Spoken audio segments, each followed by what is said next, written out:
chat if you can hear me. Let me know in the chat if you can hear me. We're about to start a session. All right. Yeah. Thank you, Crypto Tech Coder. Wow. I like that.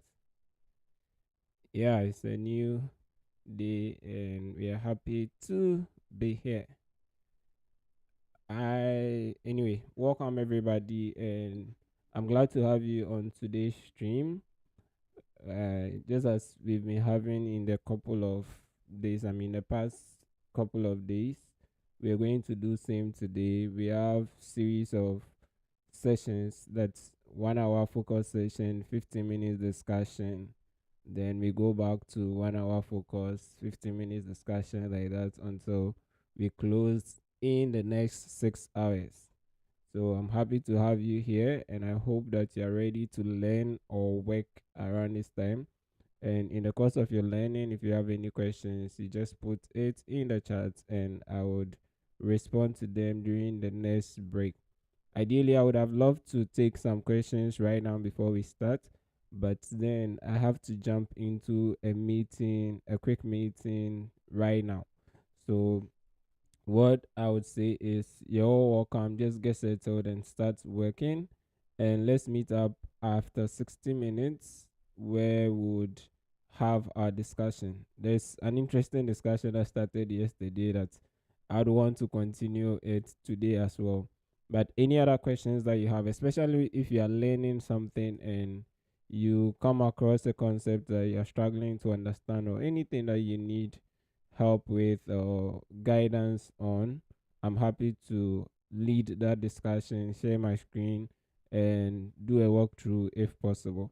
So I wish you all the best, guys. Welcome, everyone. Welcome, Marilila, Patrick, Karam. Welcome. Happy to have you all here.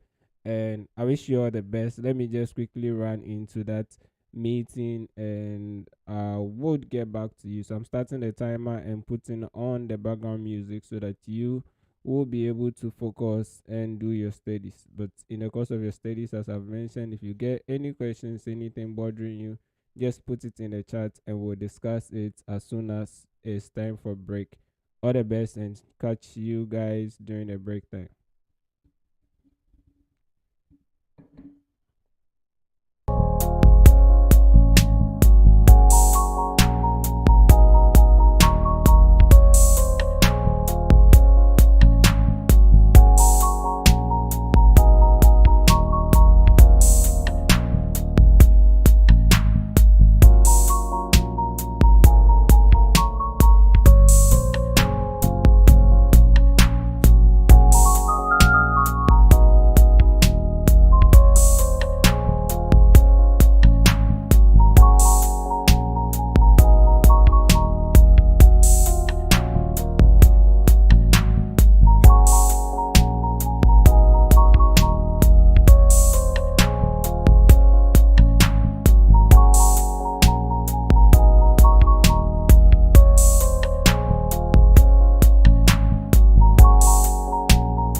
Hi, hi, hi, hi, hi.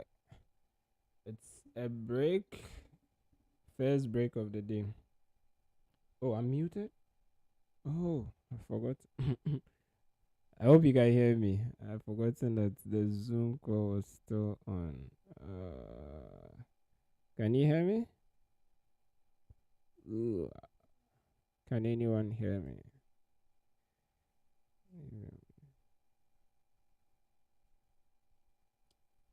All right. Yeah. Great. Great to have you all here. And how is it going? First session of the day. How was it? And what are you doing today?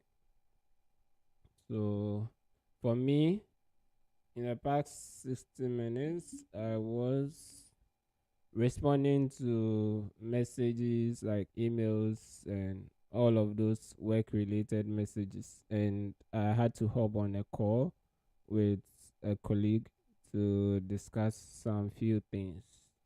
Yeah. I was going to join another meeting, but I'll do that after the break. Yeah. How is it going at your end? What are you up to? What are you learning today? Let's hear from you all. All right. So, oserating, or osarating, Igbineweka. I know whenever I'm trying to mention these names, it's funny in my own head. So I know that I'm probably mispronouncing it. Anyway, pardon me when I butcher your name, and hopefully you get to send me audio recordings of how you pronounce your name so that I'm able to pronounce them well. Osarating. Hello everyone, just joining for the first time. You're welcome. In fact, let me welcome all first timers. You're highly welcome to the stream if today is your first time joining us, and we're happy to have you here. At least it's been 2 weeks since we started, and we are enjoying the stream every single day. All right. So happy to have you here, and hopefully we all gain the benefits for being here. Okay. Um Oh yeah, and I forgot the timer. Marilila, thanks for the reminder. I was doing something. I saw your message. I was like, "What's that?" And I checked. Oh, I haven't put. I didn't turn on the timer. So yeah, thank you for the reminder. Erasmus, are you here? It's been a long while since I heard from you. Are you around? Let me know if you are still around. Yeah, welcome to the stream. Nandi. Nandi says, "Hi, dog. I was doing the web server task, and when I ran curl localhost, I keep getting an HTML template as an output instead of hello world. Was I supposed to manually create an HTML having hello world?" Ooh, web server tax. When you run curl, um,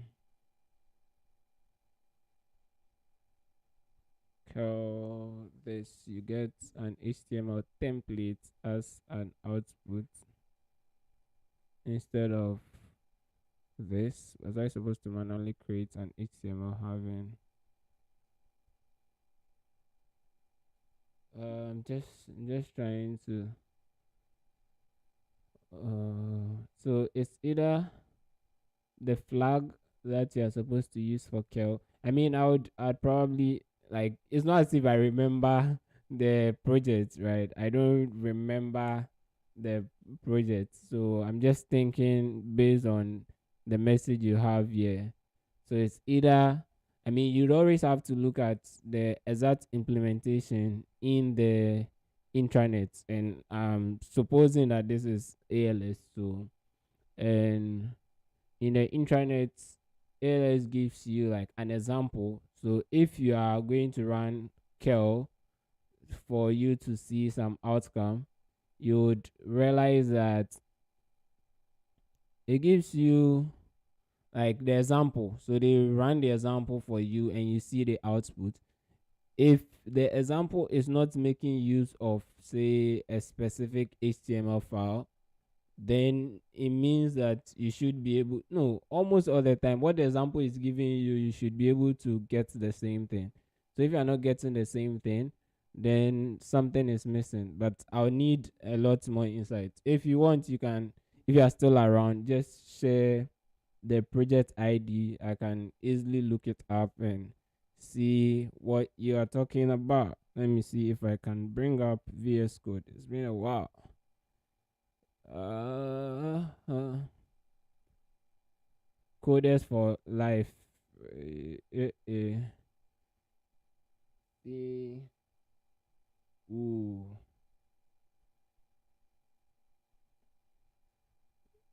So.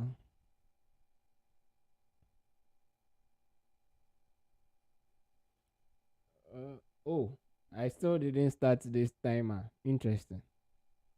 Bed. You need to stop this. Before you hold the mic to talk, you always have to make sure you've set the timer. Okay.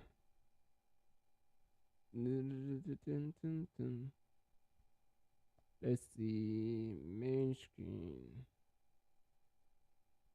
Anyway, so let me know if you're still in the chat. You can go ahead and send like the project ID. I'll just open it and we'll walk through it together.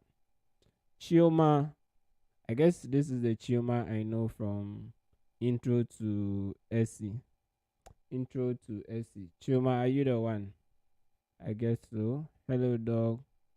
Joining for the first time, and I'm glad to be here. Yeah. You're welcome. Oh, great, great. Happy to have you here, Chioma. I'm excited to see you here. My question is how to tackle the bad effect of sitting long hours at work and doing studies to avoid pains in the waist.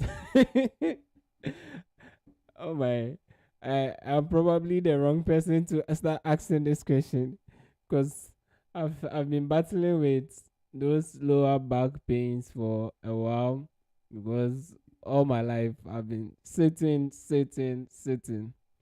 But at least like some of the things that I've learned, I mean, I'm not a religious practicer of those things that I've learned, but some of the things I've learned is your posture when sitting. That's one of the big ones. Your posture when sitting.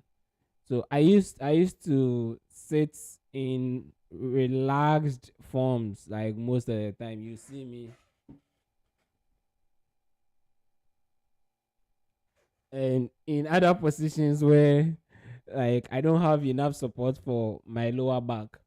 So it used to hurt a lot. But then I think there was one point in time that it hurt so much and I couldn't take it again. So I started reading about those things and I realized that when you have good support for your lower back, it helps a lot. So sometimes when I'm sitting, I put some pillows to support.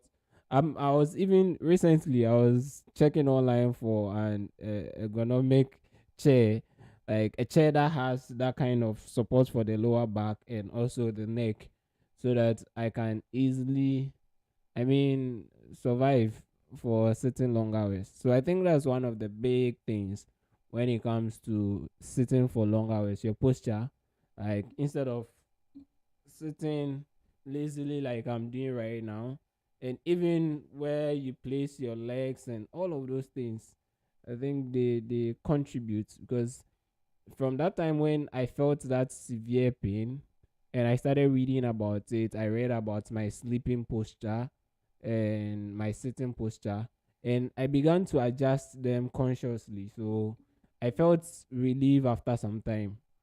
Then that told me that okay, it's because of how bad you have been sitting or how bad you've been doing this. That's why you were struggling. But aside that, the other things you should do is take some short breaks. Like don't sit forever. I mean, it's some. I mean, very varied recommendations, but some people recommend that for say every 1 hour of sitting down, you should be able to rise from from where you are sitting. So sometimes I try to do it. I mean, even on this stream, sometimes you find me trying to get up and stretch myself because yeah, that's one of the things that you should be able to do. Then the other thing that I've been practicing, apart from, because now I've been streaming and I don't want to get out while streaming, is immediately I'm done with the stream. I take a break, I go for a walk around like campus, and if I want to even study, I change the position. So I won't sit here to study. I'll move, go and walk around and go to somewhere else to study. And at least I would have gotten that relief from the body. And sometimes when I'm studying, you find me standing. You find me standing while I'm studying. So yeah, like I don't know if you can see my screen. Let me take this off. Timer go off. So I have two screens here. I hope you can see this. So sometimes I do it this way. Like I turn it this way so that I can stand and read like that. Okay. So those are some of the things that you can do to help you. Oh my goodness. Sorry about that. So I forgot to share my screen again. Yeah, as I was illustrating, this is my main screen. Like what I'm showing you right now is my main screen. And usually what I do is if I want to stand, I just turn it this way, like that. Okay. Then I get to stand and do the reading sometimes. It's not the most efficient, but at least I I try that sometimes and it helps. Okay, so I hope that helps you. Don't sit forever. At least be mobile, like move around small, get up, come back, let blood flow through every other part of the body and come back and continue. Yeah. Okay, let's go on. Hi, Tracy. Welcome, Tracy. Samuels, welcome. Happy to have you all here. All right. Marilila says that you are playing with bits in C. Oh, bits manipulation. Is that it? That was, I think it was a tough one. Like there was one old YouTube video. I don't know if it's, I mean, it was quite old. I had to watch that to really understand how the bits were being moved around because it felt like magic. It felt like magic to me. Yeah, but after watching that, I got a good understanding of bit manipulation. And I had a lot of people reach out to me. Oh, you didn't do video on this thing. I, at the time when I was struggling to understand, everybody was calling me, "Oh man, come and do PLD on this thing." But I was really struggling to understand it. So I hope it's going well for you. Yeah, I think it was one classroom setting video that this guy was teaching bit manipulation, and he opened my eye to it. And I think reading, unfortunately, not so much has been written about bit manipulation. Like you get to read about general things, but then there's that operations that are going on when you are manipulating the bits.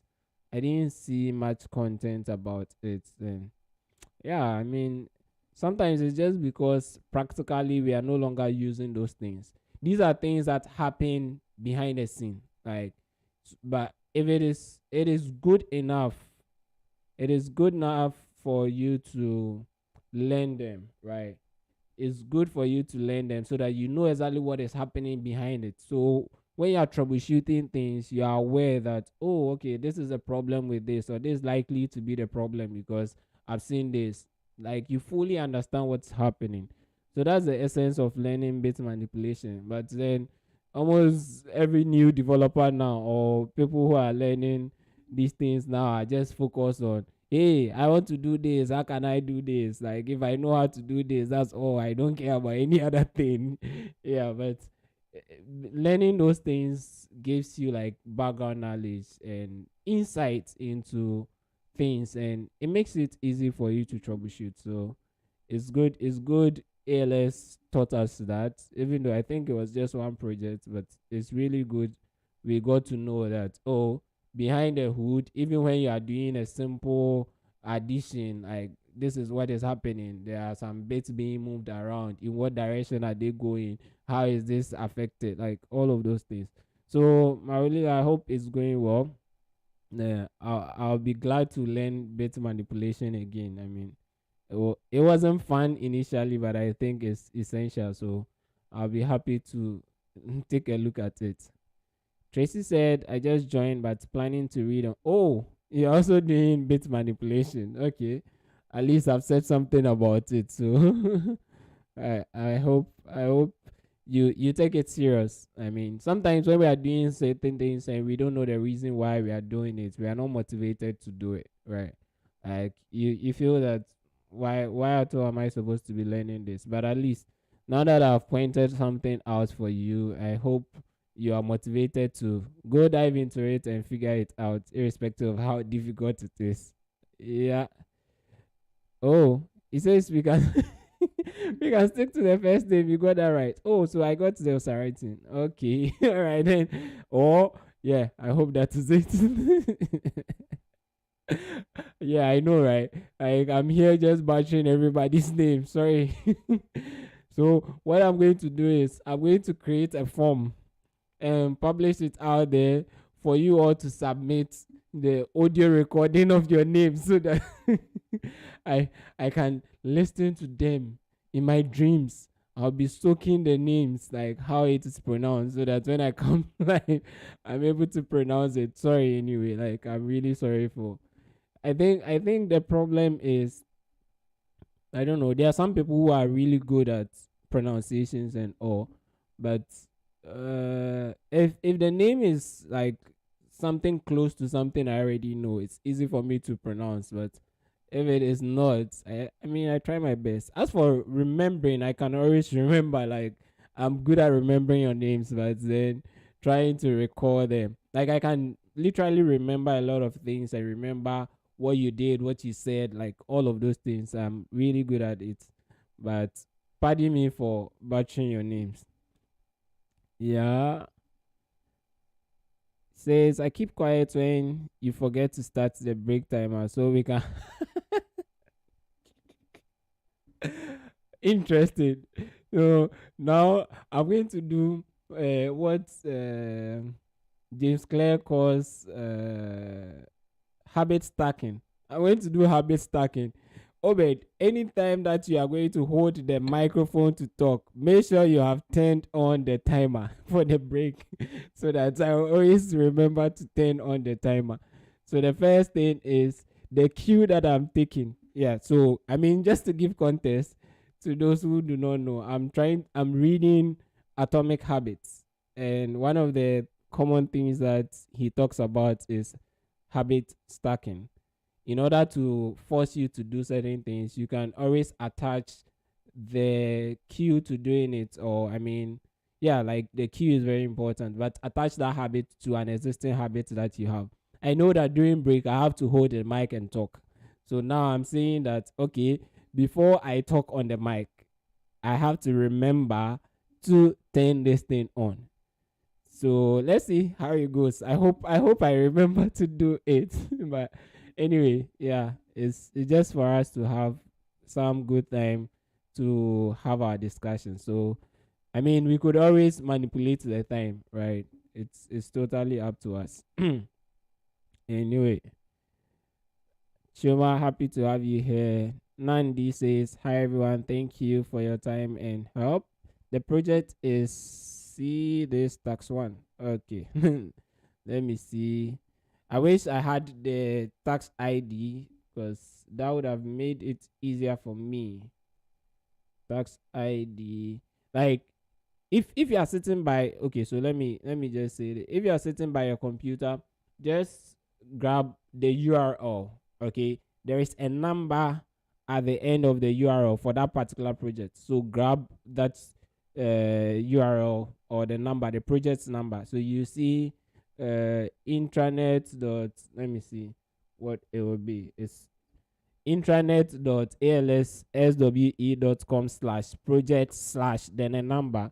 So just grab that number for me, and that would help me pick it up quickly instead of going to 266. Okay, so I can take a look at that now. Intranet 266.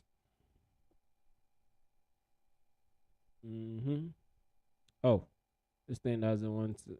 Cause all right, 266. Yeah, I got it. Let me pull up my screen. Pull up my screen. Hide the Discord for now. Yeah, so this is what I hope you can see my screen. Oh. Hooray! Oh my, I'm not supposed to be showing the intranet, right? Anyway, I'm not solving it, so I'm just trying to show you here. So disclaimer, I'm not here to solve any tasks. I'm just trying to figure out what the problem is. Oh, what happened? 266.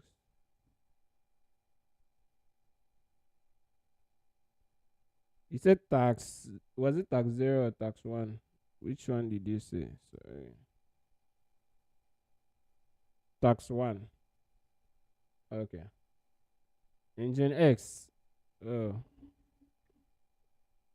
So it says when you kill localhost. So is that a problem? That when you kill localhost, you are getting what is it called? An HTML file instead of this. Oh. Yeah, so you'd have to go. So I think this is, oh, okay, web server. I think I remember something. You have to go and configure your server such that the the home page would let me take off this thing from my screen. I don't want any copyright issues. Yeah, so if I remember correctly, by default, Engine S has like an HTML file that it gives out when you hit the server. Okay, so you would have to create your index.html on your server. If you have not created your index.html on your server, it will automatically hit the default HTML page and show it. So your index.html will probably, I don't remember exactly. I didn't even read the requirements of the project. Yes. But it's something like that. So you have to figure out, create an index.html on your server.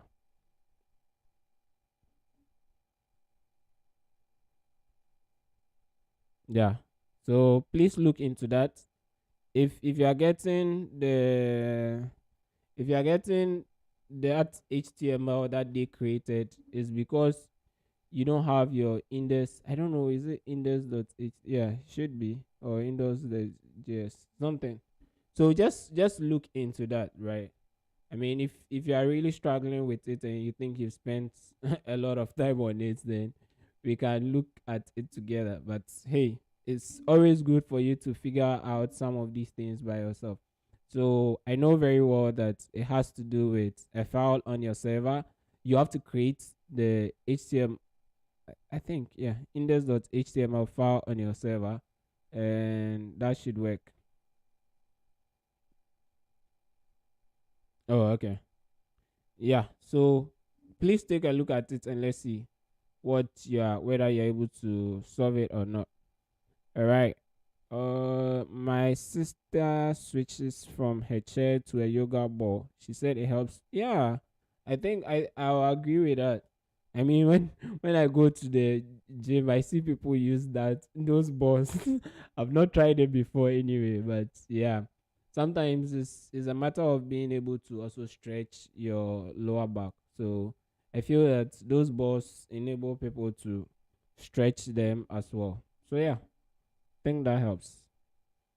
Handyman Africa. I get motivated just by looking at the program curriculum. For this reason, I've pasted the curriculum in my study room and it's working for me. Interesting. Which of the programs? Is it ALS SE? I'm curious. And how does that motivate you? So give us some context. Like, how does the curriculum motivate you? Is it because of the things that you're going to be taught, like the things that you're going to learn by going through the program? I suppose that should be like the kind of motivation you're talking about. But I'm happy to learn what exactly is motivating you. Yeah. Mm, all right. Chima said yes, thank you. I don't know what you are saying the thank you to, but anyway, good. Oh, Im- Ima, this this is my big man. He says, "Hey, I'm glad to be back on the live stream after a while. You were my biggest motivation to begin ALS. I'm so proud I took a step." Hi, Asma. Happy to be a motivation anyway, and I hope all is going well. And I'm happy to have you on the stream today. Yep. Okay. Yeah, so Nandi, check and just let me know. If you think I need to take a look at it, I would try and look at it. So, on that note, I mean, if you have any other concern, just drop it in the chat and we'll discuss it. But let me just add this. Like, there are some of the things that for the past 1 year we learned them. And I'm saying this thing in retrospect to help you people. I mean, those of you who are still in the process of doing them. So there are some of the things that we learned in the program, or I learned in the past 1 year, which I don't remember right now. And it's fine. Like, I don't beat myself for that.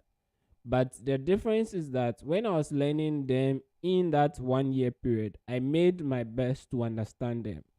So if I go back to them today, it's easier for me to pick it up. And I give an example of when I was learning them the first time, it would have taken me, say, 14 hours, 20 hours, 2 weeks, or a month to understand that concept. But now, because I already have knowledge of it and I understood the concept, even though I can't just recall everything from memory right now, when I go back to it, it would probably take me less than 1 hour to figure it out because I already have memory of it. All my brain needs to do is to dig up those things that I got from it. And the cool thing for me, especially for some of the content that I created videos about, or I wrote articles about, or in other words, you wrote notes about, it's easy for me to go back to those contents that I wrote or created to just understand these things. So now with this web server question that we are talking about, like, I can go back to the video that I did on web server and I'll be able to pick up that, oh, this is exactly how to solve this particular problem. Okay. And that is perfectly fine. Please don't kill yourself if you don't remember everything you've learned. And I think that's one of the biggest problem people have.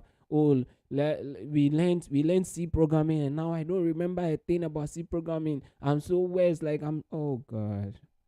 Please and please again. Like, it is normal. You won't remember everything you learn. But at least that is why you don't have to just go and copy something. Just don't focus on just solving those tasks and going your way. Focus more on understanding what you are learning. Because when you really understand them, going back to them is way easier. Instead of spending an extra 5 hours, 20 hours, some of you are in a hurry to complete the school you are in, the program you are in, like the course you are taking. You are in a hurry to complete it just so you have the certificate. But then when you have completed and you begin working, assuming you are able to get a job after that, you begin working, you now go and have to start relearning all of these things again. And now it means that those 12 months, those 4 years, those how many months or days that you used to go through that program was wasted. Because now you are learning everything all over again because you didn't understand them when you did them at first. So let's switch it around. Focus right now on understanding them. When you understand, it doesn't matter when you forget it or not. Subsequently, when you need it, it will take you less time for you to get it. Okay. And that's exactly what I did. And Right now, I can tell you that there are a lot of things that I learned last year that I don't remember. But this year, there are things that I'm focusing on. Those are the more important things. It depends on where you're working, what you need. Now, I know that these are the real things I really need to know. So, spend all my time mastering those ones very well so that I become like an expert, quote unquote, in those fields. Because I don't need to be an expert in everything. All right, but at least I have knowledge of them and I can easily pick those ones up. So yeah, I hope that helps you all out there. Okay. Yeah, so as I say, everything is fine. I can't wait to finish though. Yeah, I know, right? I, I'm glad to hear that it's going well. Anyway, like, yeah. So finishing line is there. Like, it's there for everybody. It's not going anywhere. You'll finish soon, but at least just make sure that you are getting the requisite skill sets. I think that's what is different. I think, yeah, that reminds me. Yesterday, somebody asked the said something I was going to comment on, but unfortunately, I was in a meeting, so I couldn't say much. And that was on my goal is to finish ALS. I'm like, dude, I think that is probably a wrong goal to set. It may seem counterintuitive, but I think personally, I think that may be a wrong goal to set. Like, yes, when you begin to break it down, maybe you have the right goals in there, okay, but if the general goal, like you put my goal is to finish ALS by hook or crook, like whatever happens, I'm going to finish it.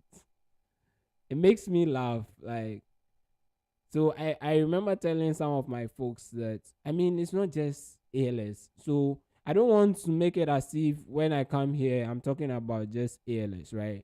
I this is an open environment. I'm not talking specifically about the program. I'm talking about anything, any program that you're learning, any skill that you're learning. In fact, I think that's my focus. Any skill, whether it is hard or soft. Marilyn, are you there?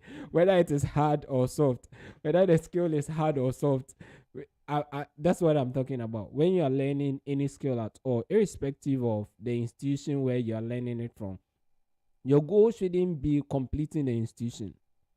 Like, oh, my goal here is to finish this school. My goal here is to, no, but if you finish the program and you were not baptized by the program, you don't get the requisite skills, you've just wasted your life. Like, imagine when I went to pharmacy school, say my goal is to finish pharmacy school, 6 years of my life. All I need is that I finish. And I finish and I know nothing. Like, I don't have any experience, nothing. Like, all that it did was I finished. I have a degree, and that's all that matters. No, nobody cares about your degree. Like, especially in the tech field, really, like nobody cares about your degree. I can say that when I was going, I mean, my current role, going through the application process and all, even my CV was like the last thing that I submitted. It was when I'd been accepted in as, and they say, oh, officially you have to submit these things. I mean, these are official, right? Nobody really cares about those papers. Like, I didn't use my degree, my university degree is doctor of pharmacy degree. I didn't use it to look for this job. You understand? And I hadn't even completed ALS when they offered me the job. So at the end of the day, I didn't have the certificate to say that, oh, this is my certificate. And this is something I've been talking about way before I even got to that position. I told my colleagues that I don't really mind if I don't complete the program. What I mind is if I do not get the requisite skills. So I'm going through this program 1 year, and within this 1 year, there's a host of skills that they expect me to gain, and that is what I want to gain. Because I mean, this was the contents and the curriculum has been created by experienced engineers, and they know that this is what they are really looking out for. And for that matter, by the time you go through the program, you would have come up with all of these skill sets, and that will make you employable. So that is the end goal for me to gain like the most out of the program. So the end goal isn't to complete it, but to gain the most out of it. so that by the time I've completed it, I'm not saying you're not going to complete. As for the completion, you are going to complete. If you switch from the goal being I must complete to I must gain these requisite skills, you're definitely going to go through it with a different mindset, and you're going to come out complete it like with the best kind of skill set, right?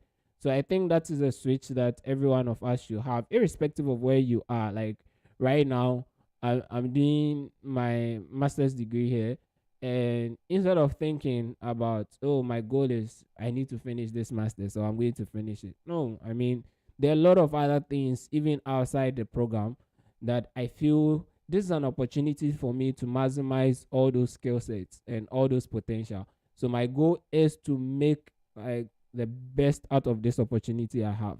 If it is about connecting with the right kind of people, networking around, it's about having access to the various resources that the university have, like all of those things.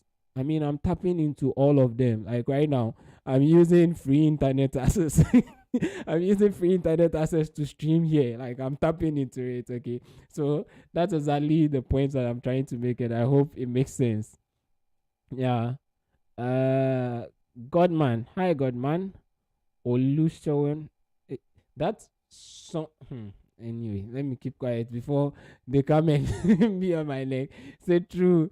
So Godman says true. There is deposit knowledge already. I agree with that. And I like how you put it. There is deposit knowledge. It's like, oh, I invested, I put some deposits in the bank.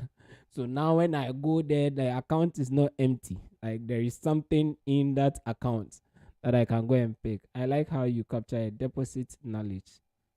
Well noted. I've added that to my vocabulary. Deposit knowledge. So by learning and focusing on understanding it, I was able to create deposit knowledge so that anytime when I'm going back to it, it's not empty. So I don't start from scratch. I build on what I've already learned. That is really great. Steven says the anxiety of forgetting. Oh, I want to understand. Is it forgetting as in like what I was talking about? That you learn something and you are going to forget it, and therefore you are anxious about it. Like I really don't get the context. Maybe it was when I was saying something, but I forgot exactly what exactly it is referring to. But yeah, it is normal for you to forget. Don't kill yourself. Like you are human. You are not God. You are human. You forget things. It is normal. But then if you forget things that you didn't understand, it is gone forever. Like forever. If you forget things that you did understand, it's easy to pick up. So back to what Godman said, there is deposit knowledge or there's an empty account. So if you forget something that you didn't understand in the first place, that is an empty account. When you go there, there is nothing. You have to start from scratch again, and that was waste of time. But if you had deposit knowledge that you forget something that you understood, it's easy for you to go back. Like right now, I haven't been practicing pharmacy in how long? Since 2021 October. I left practice from September 2021, and I haven't been practicing. Okay, so there are a lot of things that probably I have forgotten. I mean, when I check my class chat group and they are chatting about some of the medications and they are mentioning names and all of that, I'm like, oh yeah, I knew this thing. No, I knew this thing. I once knew this thing. Now I'm struggling to remember it. But then, if I want to go back to practice right now, I just need a refresher, and this could take me like 2 weeks, 3 weeks, 1 month, and I'm up to speed on almost everything because I took my time to understand a lot of the things, right?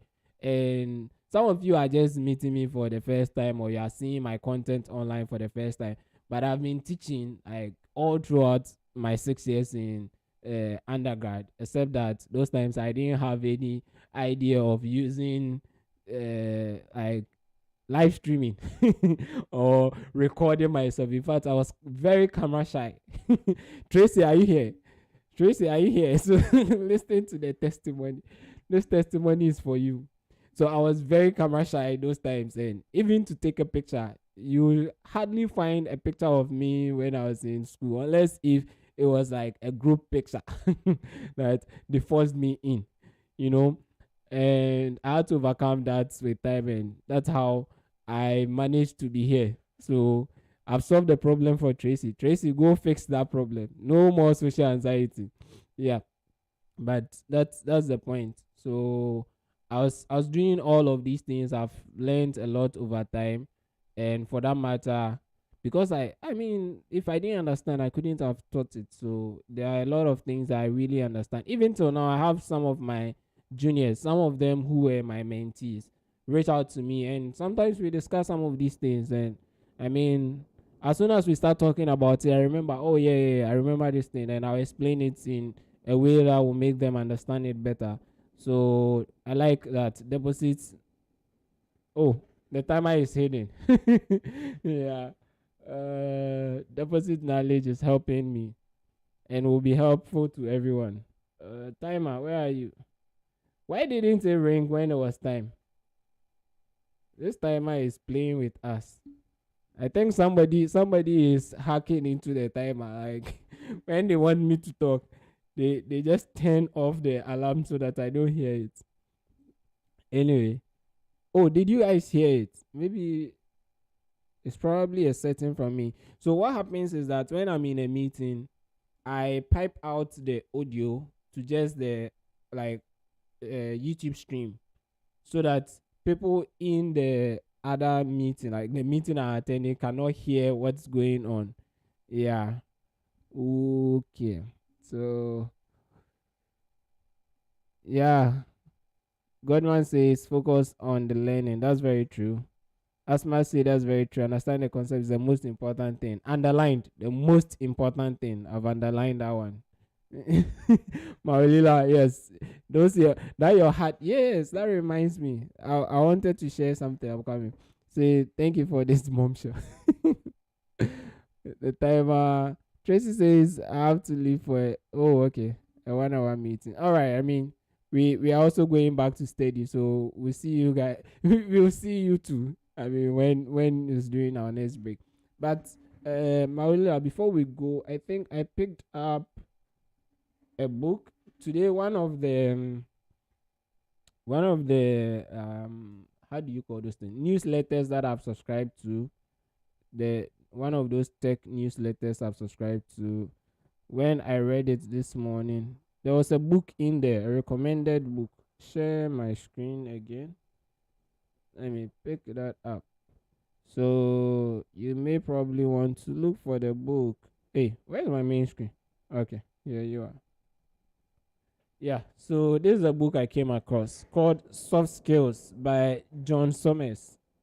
And the software developers life manual. So I think it's I've not read it. I mean, I'm yet to read it. I just came across it today. But because you see how yesterday we were talking about soft skills, and today I spotted it, my brain was like, "Oh, you need to pick this one." So yeah, that's I've picked it. I've added it to my to read list. The summary says soft skills, the software developers life manual is a guide to a well-rounded, satisfying life as a technology professional. In it, developer and life coach John Summers offers advice to developers on important subjects like career and productivity, personal finance and investing, and even fitness and relationships. Arranged as a collection of 71 short chapters, this fun listen invites you to dip in wherever you like. A taking action section at the end of each chapter tells you how to get quick results. Soft skills will help make you a better programmer, a more valuable employer, and a happier, healthier person. So yeah, I mean, I think it will be a good read, irrespective of what. So if you can get it, try and get it. At least I'm going to place a hold on this from the library when I'm ready. Then I'll go and pick it and read. Yeah, I mean, every single day we are adding on to that list. Every single day. And I mean, I like it when you have that order. Like, I have all these days. it motivates you to keep going. Like this week alone, this is like the third book, right? I think this week, this third or fourth book that has come. So now I know that I have like 3 4 books, and last week too there were some recommendations. So all of these books need to be cleared. For that matter, I have to sit up. Yeah. So I hope it helps. Anyway, I think it's time we go back to work. Yeah. So let's get back to studying for the next 60 minutes, and we'll come back for further discussions. If you are studying and you have any questions, just drop it in the chat at any point in time when you have the question. Okay, don't wait till we join the stream before. That's why it's open. Don't wait till we are on break before. Like, just drop it as soon as we are done and we are ready to discuss. We are going to discuss. JJ, hi JJ, welcome. I don't know. Seems first. Hey, is that the JJ I'm supposed to know from? Okay, I don't know. Yeah. Hi JJ, welcome. So if you have any question, anything at all you want us to discuss, look into, just drop it in the chat. I'm happy to discuss it and happy to have you all join us for today. Let's go. Once again, beat starting and timer rolling.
Hi, hi, hi, hi.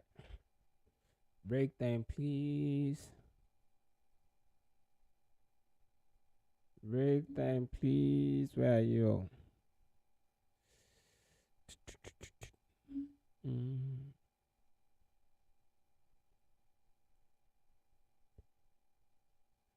Hello? It's break time. Come out. Come out. Yeah. So at least now I remember to turn on the timer before jumping into the break. Marilia, why was it one of the longest hours? How, like, what made it longer than the usual 1 hour? I don't know.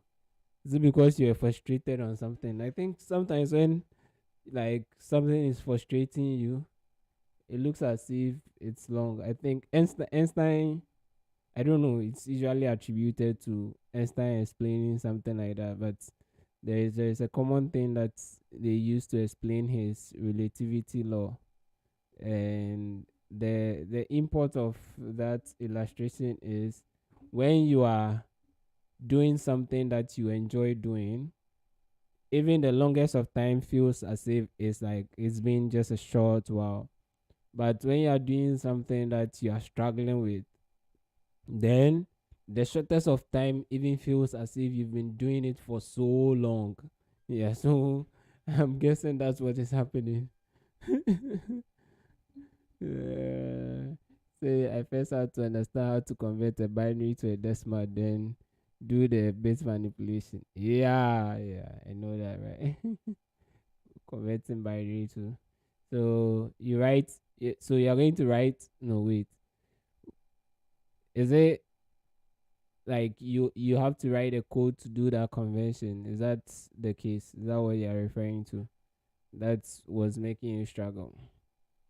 Anyway, let's read what we had. Handyman Africa said, I deferred from cohorts 13 to 16, finished my simple shell project, and I'm currently on a break. My inspiration comes from my desire to become a software engineer. Yeah, that's really good. Really, really great. Well done, Handyman. Says, initially considering a master's degree in cybersecurity, my professor advised me to begin coding. Eventually, I learned about the ALSSC program. I'm so excited I'm getting this knowledge for free.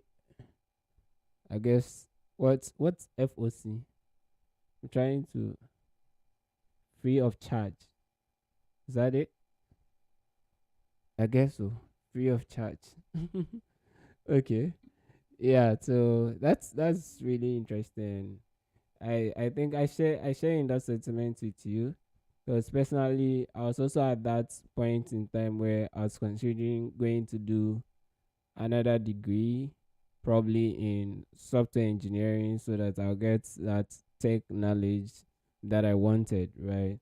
And it was around the time that I was putting in the applications, I was researching for schools, I was reaching out to professors and all of that. That was around the same time that I came across ALS, and when I checked the curriculum and I compared it to some other master's degree programs that I was going to do, which was like 1 year, and I saw that now, like, man, this is a lot. I mean, this is way better. Like, it felt better, like in terms of curriculum, things that they are going to cover in that 1 year space. And the fact that if you are doing a master's degree, it's something that is usually high level. Like, you just get into the conversation. You don't get into the nitty gritty, like the actual. I don't know. I wouldn't speak for every master's degree, but then most of the time it is you are considered a graduate, so they won't go into the weeds with you to do some of the things, right? And you wouldn't have like the practical to do's like the way you get in ALS almost every single day. Like, you have practical coding sessions to do, like technically that's what it is. That forces you to code every single day, almost every single day for the 12 months. And I felt that by going through this, like, I'll be more equipped than just taking that master's degree. I'm not saying that master's degree doesn't have its place, it has its own place. But my goal at the time was to get knowledge, like practical experience with coding. And I feel that to get that kind of practical experience, going through a program like ALS was like the best decision for me.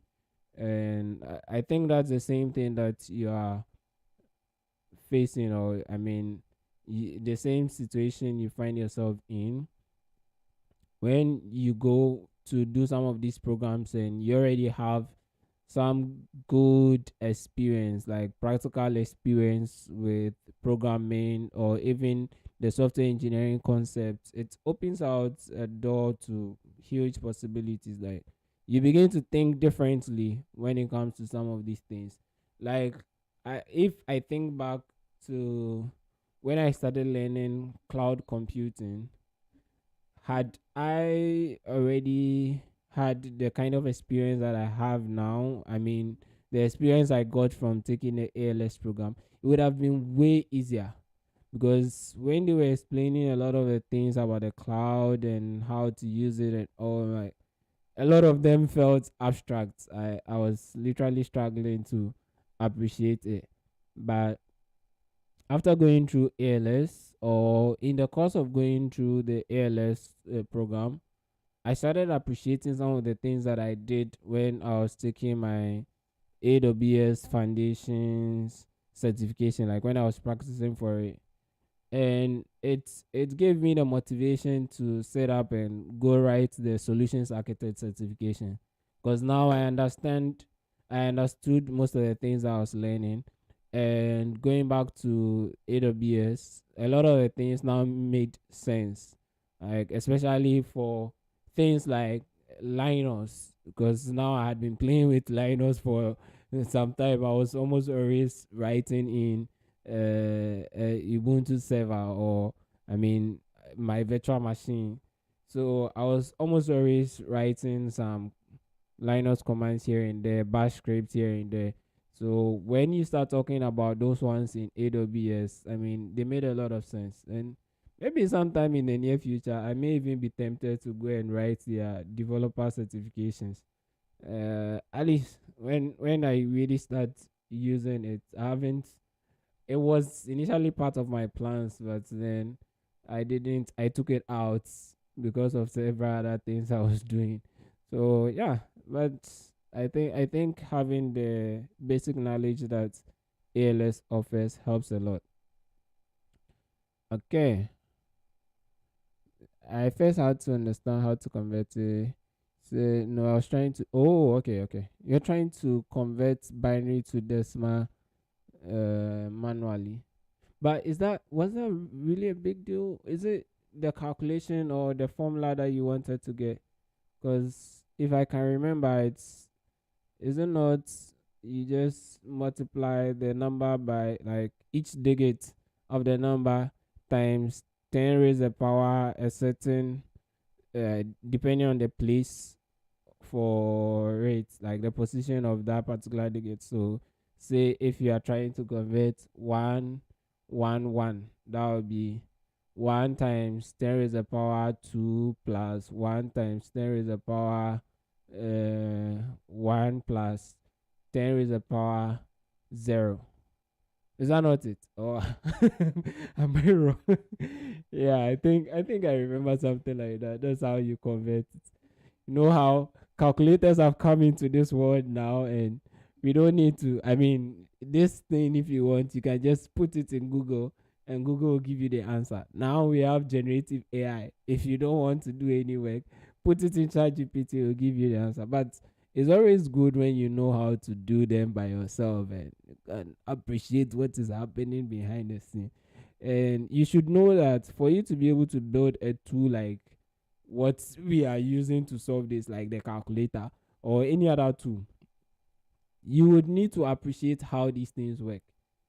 So if you just want to be a consumer, it's okay for you not to understand how they work. But if you want to be a creator, then you need to appreciate how these things work behind the scenes, so that when you start building your own, you can always think through it and build a better solution, because there is always room for improvement. See, all the wonderful things that we have right now that we think are like the best, in about 15 years time, people will look back and like, oh, you people, is that what you call technology? The things that we are amazed by right now, like you can imagine, ask the people who grew up in the 80s, like technology existed, they had their own set of technologies like those times, okay?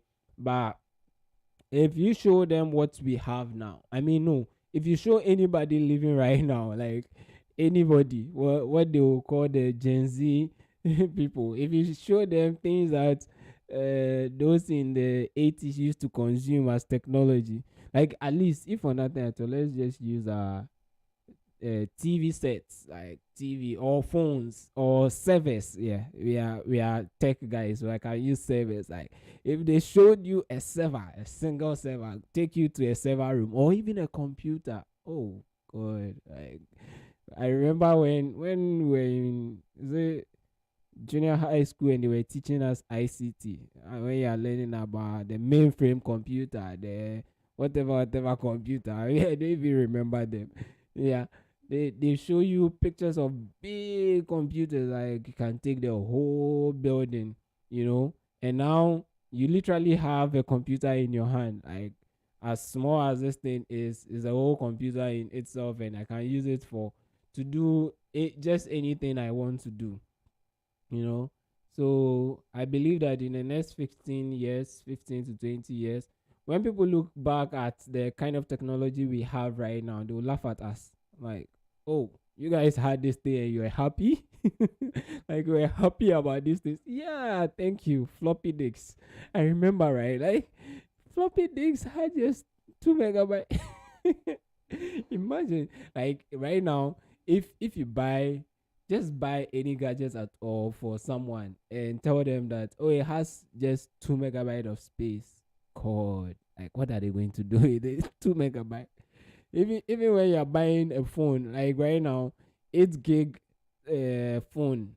If the phone has 8 gig size memory in there or something, people don't want it. Like it's too small. They are looking for 64 gig, 128 gig. Like, you know, and imagine you had what's it called? You had a floppy disk of 2 megabyte. In fact, I remember those times when we used to do ICT in school, every student had to buy their own floppy disk. You had to buy your own floppy disk, and the way we store it is you could wrap it in a sheet of paper. You wrap it in a sheet of paper, you keep it in your bag, and anytime it's time for ICT, you go there with your floppy disk. And that's how we were storing the things that we were creating. Create a folder. Oh my god. Yeah. So that's the point. What I wanted to lay emphasis on is the fact that all the technologies you are seeing around that you think is the best, there is going to be an improvement on them. Like something better is going to come. So it's, if you are learning these tech skills, right, you should start thinking as a creator and not just a consumer. So, or in other words, a producer and not just a consumer. So when you start learning about things, be curious about what is powering what you are using, like behind the scene, what's actually happening, what's happening, like what's contributing to this thing that I'm seeing, and what if it was not done this way? How can it be improved? Like be curious about those things, and that is how you'd be able to now take part in or be part of the people who improve upon these things, and eventually, who knows, you build something that is way better than the kind of technology that we have access to right now. Yeah, would be great. Yeah, people really code on their phones. There's, yes, I think yesterday or 2 days ago, I was showing a friend of mine Replit. Replit is great, and now they have a mobile app that you can use. Oh yeah, now I can hear the time. Repeat is great, and now you can have access to their mobile app and write a code. Like you can use almost every programming language. In fact, we went to explore the languages that you can write on Replit, and I realized that I knew not more than 1 out of 5 of the languages that were mentioned there. Like, new not in the sense that I can code in those languages, but new as in I'm aware. Like the languages that has been listed there, not more than 1 out of 5. I tell you. So about 4 out of 5 of those languages that were listed there, I have no idea. Like this was my first time hearing about them. I'm sure it came for me. It came to me as a surprise. Like, oh, so all of these languages exist, and people actually code them, and you can code it in Replit. So yeah, it's an exciting time to be alive. Like yesterday, I was out. I think after the session, I was out to take. I went to take a walk, and I decided to sit somewhere else to learn. But in the course of learning, I needed to test a JavaScript, like a script that I was writing, but it's in Node.js. So I found out, oh, I didn't have my tablet is usually for social stuff. So I didn't have all of those things on it. I was like, okay, let me look for a lightweight code editor and install on the tablet so that probably I'll start coding the. Then I felt, oh, this tablet can even take, because the size is quite huge, so it can take VS Code. I installed VS Code on it. I installed Node.js on it, and I started. Like I didn't have to carry my whole system with me anywhere. Like anywhere I find myself. As for me personally, I've tried to take my phone out of my life for some time. I use the phone for what it was meant for. I use the phone for calls and chats and all, so that I don't confuse things. Like when I'm working, I'm working. When I'm playing, I'm playing. Yeah. But I mean, I totally agree. Now you can do just anything with the phone. Even this live stream and all of those things. I mean, you can equally do. Like I use Streamlabs. That's the software I use to do the streaming, and they have a mobile app for it. So I could literally set up the stream on my phone. In fact, I tested it out before I finally decided to go this route that I'm going. So yeah, it's pretty cool what we can do now. Dial up internet. I don't really know what dial up internet is. How did it used to work? I'm just curious. I don't think I know how it was.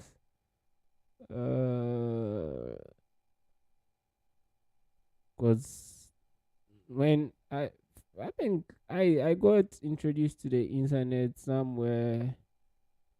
Like the first time I used WhatsApp, that I heard about WhatsApp. Like okay, maybe at those times I didn't really know about internet and how they are, like what it is and all. But the first time I used um WhatsApp was 2000.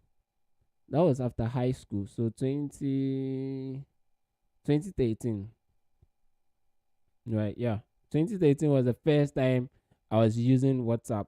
Okay, I mean, WhatsApp wasn't like totally new. Like, I mean, it wasn't old. That's what I meant, because it was quite new, and I think it was now getting into the system in Ghana around that time. So that was when I got to know. No, so ideally, I should say that was the time that I got to hold a smartphone, and it wasn't even for me. Like, it was for a colleague teacher, or a senior colleague, somebody who taught me. But then at the time, I was also teaching in the same school, who showed me WhatsApp on his phone. And that was not even like the kind of smartphones we have. That was the Nokia phone with a keypad, and WhatsApp was on it. And I mean, small screen. The screen was very small. And you struggle. You have to scroll down to read the messages. Hi Tracy, welcome back. Yeah, when you start thinking about these things, I mean, all you can do is to thank God that you are alive around this time. Like, yeah, You should be grateful for all the wonderful things that you have access to now. You freely have access to them, man. I mean, it's an opportunity that some people lived and prayed for, but didn't get. So we shouldn't take anything for granted. Like, for as long as you wake up, even just waking up alone, it shouldn't be taken for granted. Then any other thing around you that you have access to, I mean, you should be grateful to those things, for those things. And I think the import of what I'm talking about so far is when you are seeing all of these things, just focus, like switch on your creative mind, like be a creator. How can I improve on this? So there is a way to improve on this. No matter how perfect it is right now, there is a way to improve on it. So how can I contribute my quota to improving on this thing? Like, and be curious in that regard. GitHub code spaces. Yeah, exactly. I mean, I think I haven't tried it out yet, but a friend of mine mentioned how he was using it.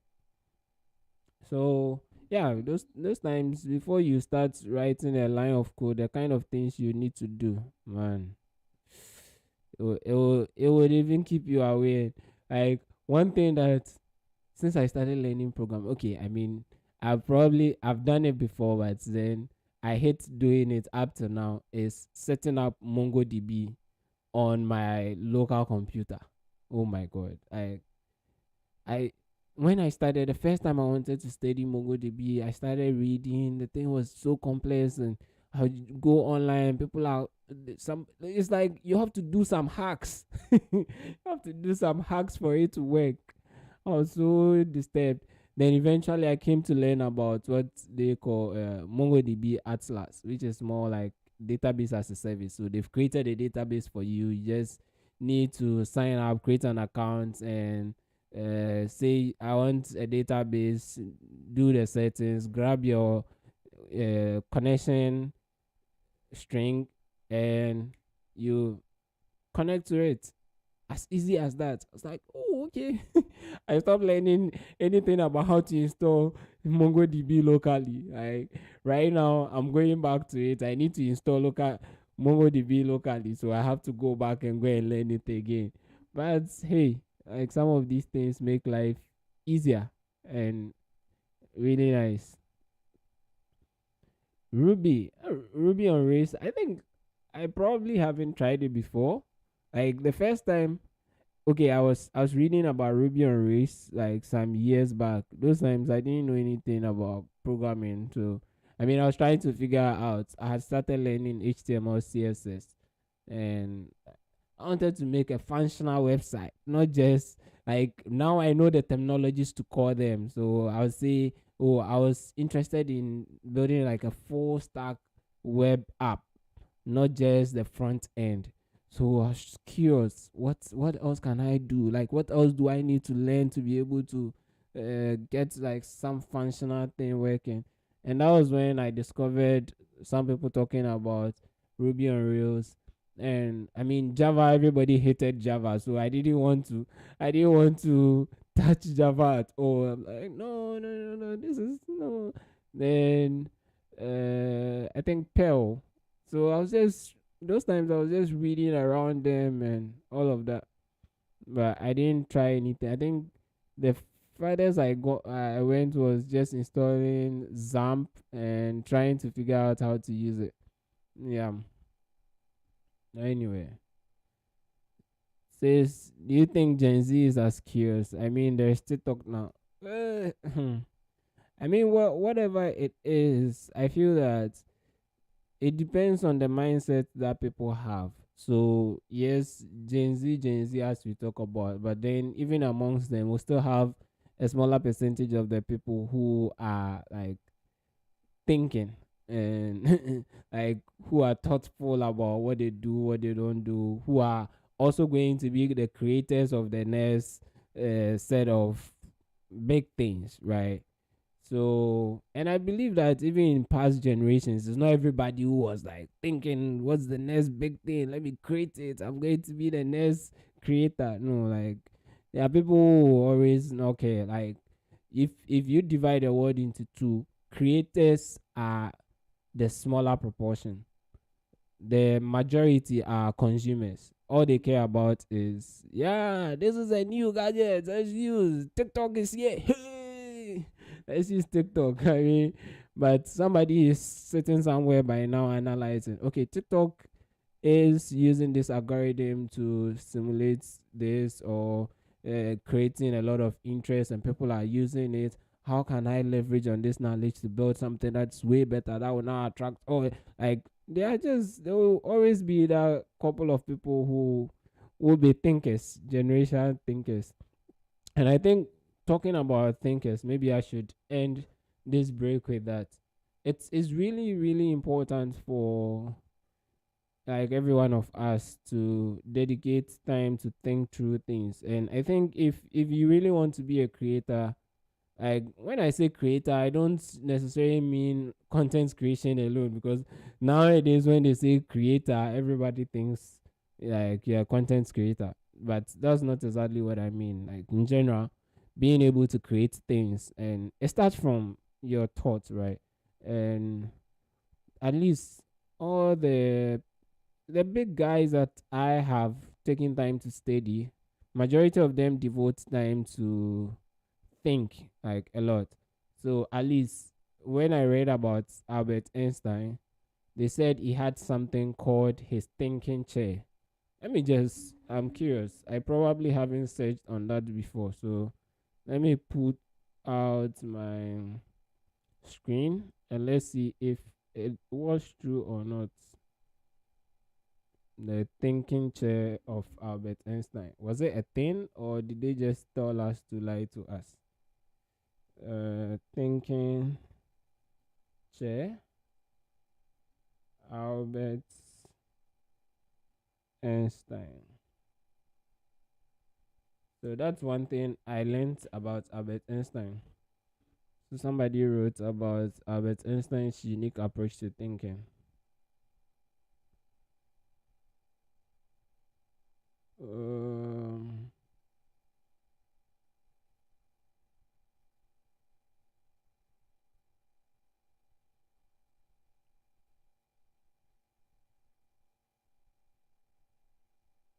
mm, so I think what's the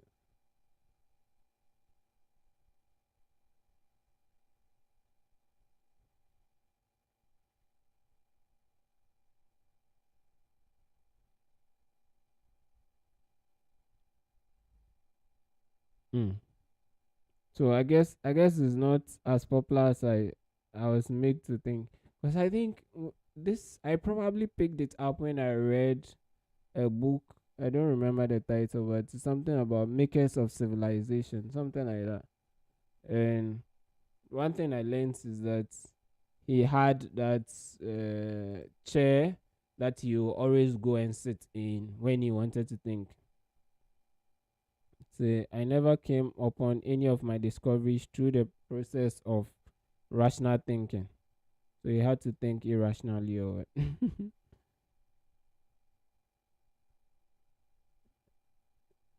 Interesting. Anyway, yeah. So I just wanted to confirm that because that has been in my mind for some time now when I think about Albert Einstein. Yeah, but these people are people who dedicated time to thinking. And I think even what I read about Bill Gates, he has what he call the thinking week or something, where he goes on a week long vacation just for thinking. And during that week vacation, it's just going with books, like less distractions. I'm going to think and write things down. And almost everyone, I mean, they have that alone time for thinking. Okay, so if you want to be a creator in general, I think one of the key things that we should all aspire to do is dedicate time. Oh, you found an article on the thinking chair. That's interesting. I mean, if you share the link, I'm sure the bot will not allow you, but then you could put it in the chat and take away the dots or whatever makes it a link, like separate them into individual strings, and so that I'll be able to check it up here. Oh, okay. Like I really don't know much. I just remember the concept that, like, something like that I read about something like that some years back, and I think the book I was reading at the time was Makers of Civilization or something. I don't really remember. It was an old book for my father, and they had all these great people, like all the people you hear about, Aristotle, Newton, like all those people, and some of the things they did. And I think I remember picking up from there that Albert Einstein, that thing stood out to me. That's why I can still remember it. Like, he had a thinking chair, like he devoted time to be thinking. Okay, yeah. So that's the point. So let's all try that at least. Like, just devote some time to be thinking. You don't need to go buy a thinking chair, right? But at least you need to devote some time to think. It wouldn't necessarily be like a week long. You are not Bill Gates, but you could do your own 50 minutes of thinking. I mean, yeah, and it helps. Anyway, okay, try sending a link. Don't know if you got it. No, it didn't come. Hmm. It didn't come, and the bot too hasn't mentioned anything. Yeah, you'll not be able to send link in here because I blocked it. Like, the bot has blocked sending of links because I mean, people can usually evade these things and just, anyway. Let me see that bot. I haven't even seen it in a while. Where has it gone to? Let me see if I can get the bot to allow sharing of link. Yeah, so try without the dots in there, like separate them into individual strings.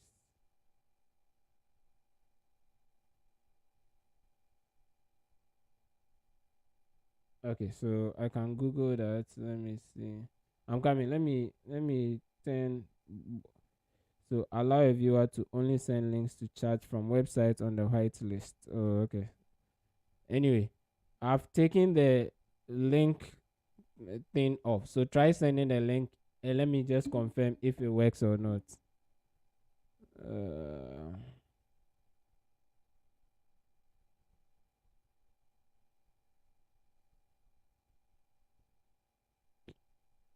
Try sending a link and let me know if it works or not. Because I'm able to send a link, but because I turned the bot on and I've put it off right now. So let's see if that is going to work. Hey, are you able to see it at your end? Because we can't see anything in the chat here. That's strange.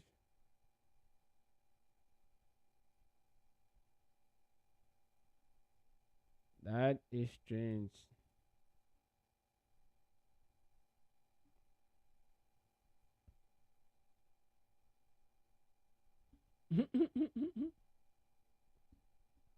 Hmm.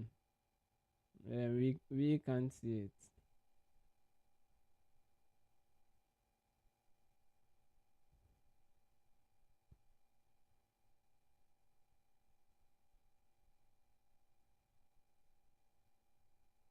So let's see if at least pick what you are saying. Go to google.com. Let me share my screen. Let's try it. If we don't find it, then we go back. If we find it too, then we look for it. Thinking. Oh, why in caps? Thinking chair Albert Einstein.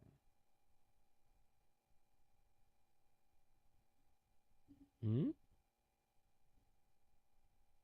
Albert Einstein would often sit in this chair during visits to the observatory to discuss science.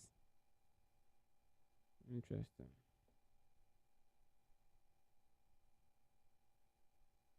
Hmm?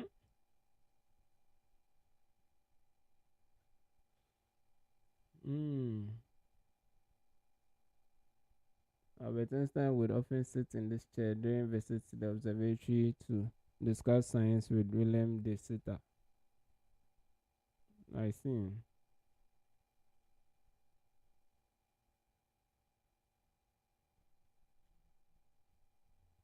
So that was once home to a few famous scientists.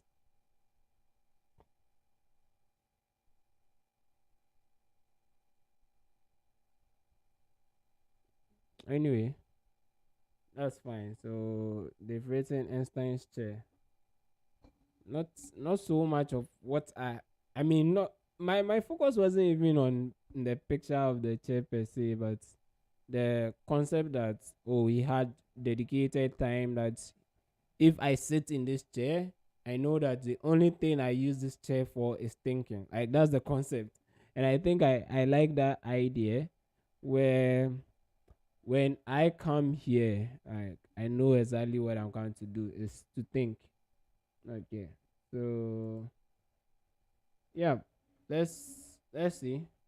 I mean, as we train ourselves to think, especially for those of us who want to be creators, and I feel that if you are learning software engineering, at least that's one of the things that you should be able to do, because essentially you are creating.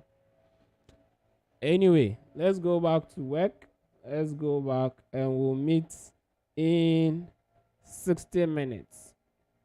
There's so much noise here, so let's meet in 60 minutes. Hopefully, they will be done by then. All the best as you study. Mm. Oh, I didn't know that. His brain was preserved and is kept in a jar. I didn't know that. That's interesting. All right. So, guys, all the best. Make sure to turn on the timer and turn on the music. Habit stacking. I'm practicing my habit stacking.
Where are you?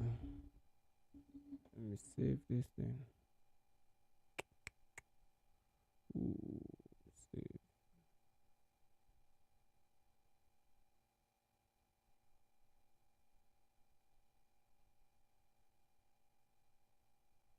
I really save right now. Where is everyone? Uh,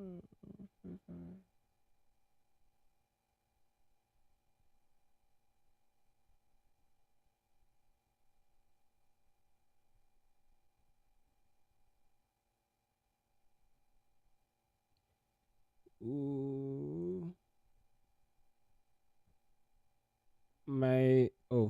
the audio is a bit low. How about now? Sometimes probably because I talk away from the microphone.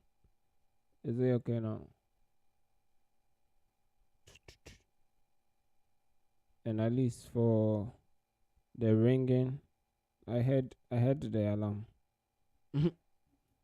I heard the alarm. Okay. All right. Yeah, so then we are about to close. Let me play with the switching of voices. The last I wanted to show you. Okay. Ready? Let's go. Let's switch. Oh, you can't wait to go and sleep. All right. Uh, you want to go and sleep? Why do you want to go and sleep?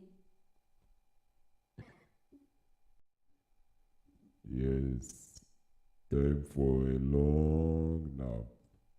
Why do you want to go and take a long nap? As for me, From here, I'm going to take a walk. Try and stretch my lower back. Then I can come back. Yeah, have happy to hear, happy to hear that Tracy had the alarm. So it was Mawilina that didn't hear the alarm. Sorry for you.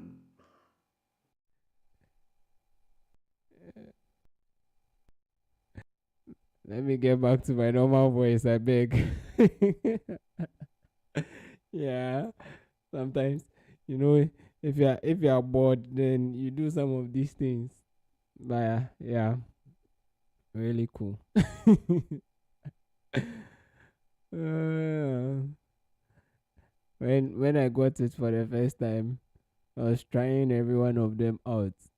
But there are times that I'm in a meeting and I do not realize. Probably I mistakenly press on it and I'm probably speaking like someone else and I can't hear. I think the, okay, I didn't ever see it happen, but then I after one interview that we did, my colleague was asking me, "Do you have a voice filter that changes your voice or something?" Because in a previous meeting, you sounded like I was like, "Oh my god, I hope this thing didn't turn on without my knowledge." Eh, Begin to scare people off, especially when you are doing an interview. Can you imagine? So this is probably what kidnappers use. I mean, people use these things to change their voice, but this is more like hardware. I mean, it's the method that I'm using. But people have just software that they talk over it and it changes their voice. So yeah. Anyway, it's cool and we'll play with it sometime. When I want to learn how to sing. Now I don't know how to sing. When I want to learn how to sing, we can try it. Yeah, I really do not know, like, but I think I don't think it's the those pitch ones, like the female, the male, because those ones I would have easily picked it out. Because now when I have my headset on, I put on the monitor so I can hear myself as well. But I guess it was probably the other ones that really sound like my own voice. So let's try these ones. Are you ready? These ones are my own voice, except that it's adding some effects to them. Yeah, so now I'm talking with the effect called Pro Effect. So I guess you can see how different this voice is. Even though it's my normal voice, it's not really changed much, but then it comes with a different kind of quality. I don't know. Is it quality? No. Effect. Yeah, and this is also a different effect. Yeah. So you let me go off 1 hour without telling you to check your. Yeah. I think I said in that meet the thing was it wasn't even like a meeting. We're actually interviewing someone. And the funny thing is that I think I didn't wake up early that day, and the interview was at 7 a.m. my time. So right from bed, I just went to brush my teeth and rushed into the interview. So I was, oh, my audio sounds like that sometimes. Oh, really? I guess. So you need to tell me which one is like the best. Then I can stick to it. But I usually like to go with the original. That is my own original voice without a filter or any effect. So let me go back to it. Yeah, so this is my original voice without any effect. And as I was saying, like that day, it was me waking from bed, going to brush my teeth, and just rushing up to sit in for the interview. Then we interview the candidates. So after we're done interviewing the person, this is like I asked questions, right? And afterwards, when we're deliberating amongst us, the team, and my colleague pointed out that, oh, do you have a filter, an audio filter that filters your voice? Because back there in the meeting, nah, your voice was some. I was like, oh, really? Yeah, I checked. When I checked, I had to now turn my thing to the original. Then, but I think when you anytime I turn it on, it is not automatically at original. So I have to consciously turn it to original so that it picks my original voice. Mm, I hope I'm not scaring people off, especially in an interview where you are now coming with the manly one. Let me see. Now, can you tell me why you want this job? Why do you say that you want this job? What is your motivation? Are you sure? Are you sure about what you just said? Recount that again. Come again, please. Yeah, so let me go back to my original voice. Anyway, yeah, that's it's. I mean, there are a lot of other things that I can actually do. Say, applause. Mm,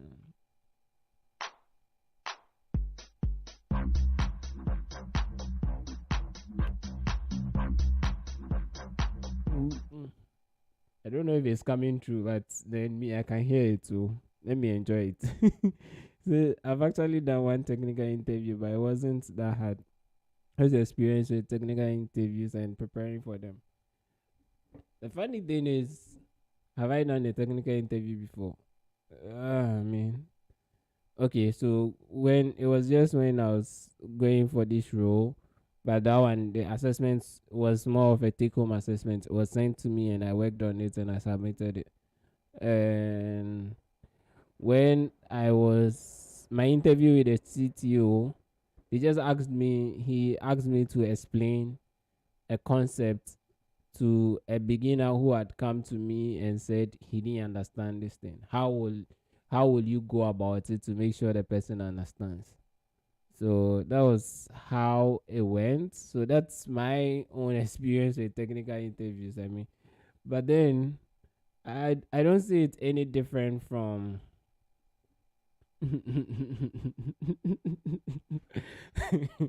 eh, please, I don't want to imagine that. It should never happen.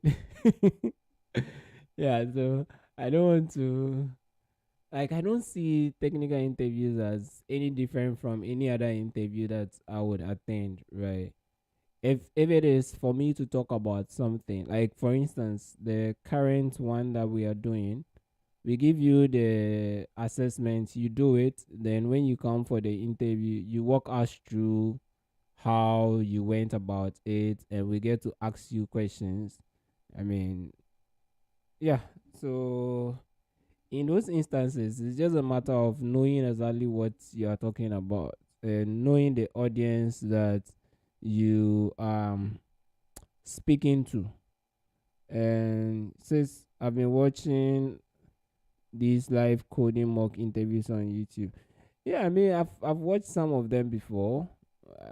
I've watched some of them before, but I don't think it's like routine that every technical interview you go to, this is what is no.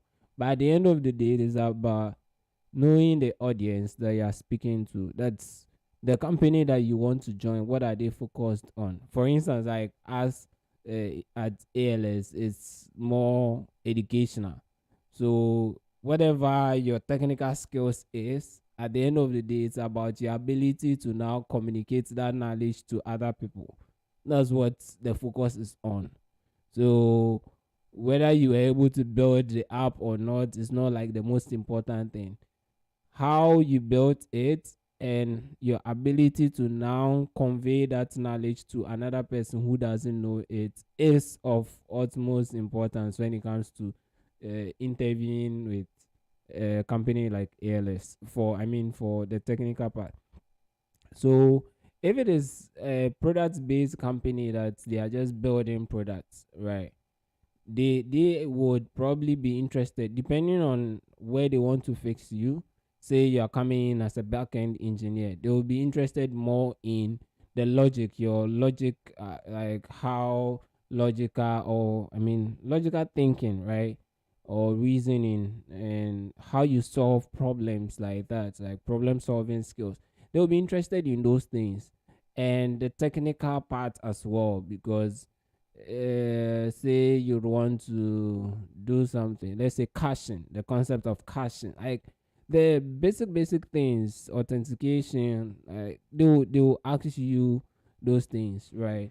So I just don't want to be fooled. I want, at least I used to watch those YouTube videos as well, just to have an idea what it is, how people do it out there and all.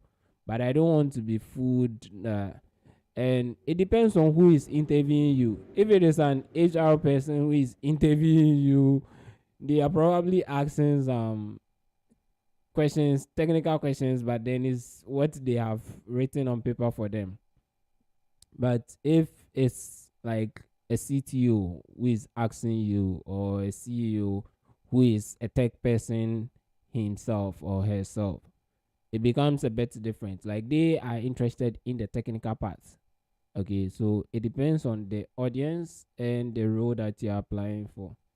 So by coding while someone watches seems really intense.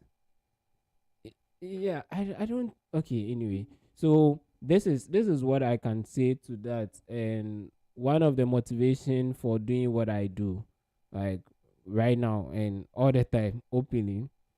I mean, I it was later that I watched that video. They interviewed one guy who does live coding sessions on YouTube, and in the interview, like one of the things that he pointed out was one of the reasons why he keeps doing it.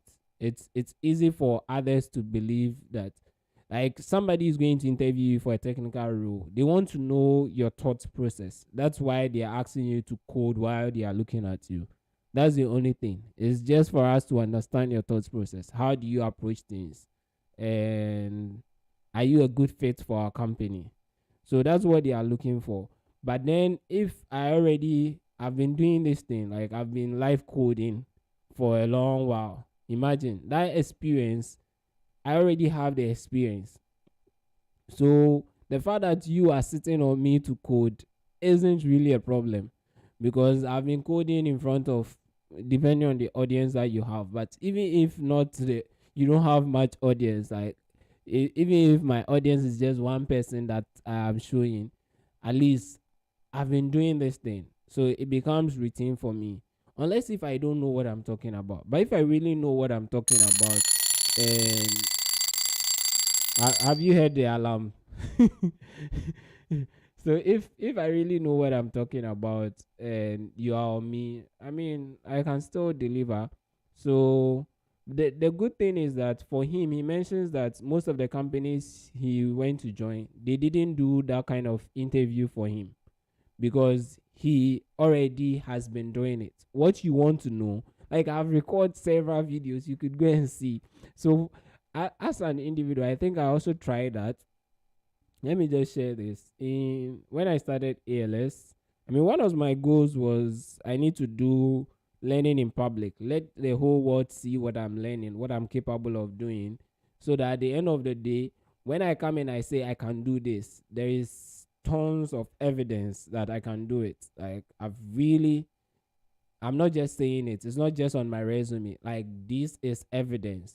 You if you don't even take my GitHub account for it, because anyway, GitHub, I could have just gone to copy somebody's code and paste it on GitHub, right, and say it is mine. People actually do that thing. Like I don't know who they are trying to fool, but when they are looking for a job, they can just go and copy somebody's code and create a repo and dump it in there and say this is my work. I've done this, I've done that, I've done that.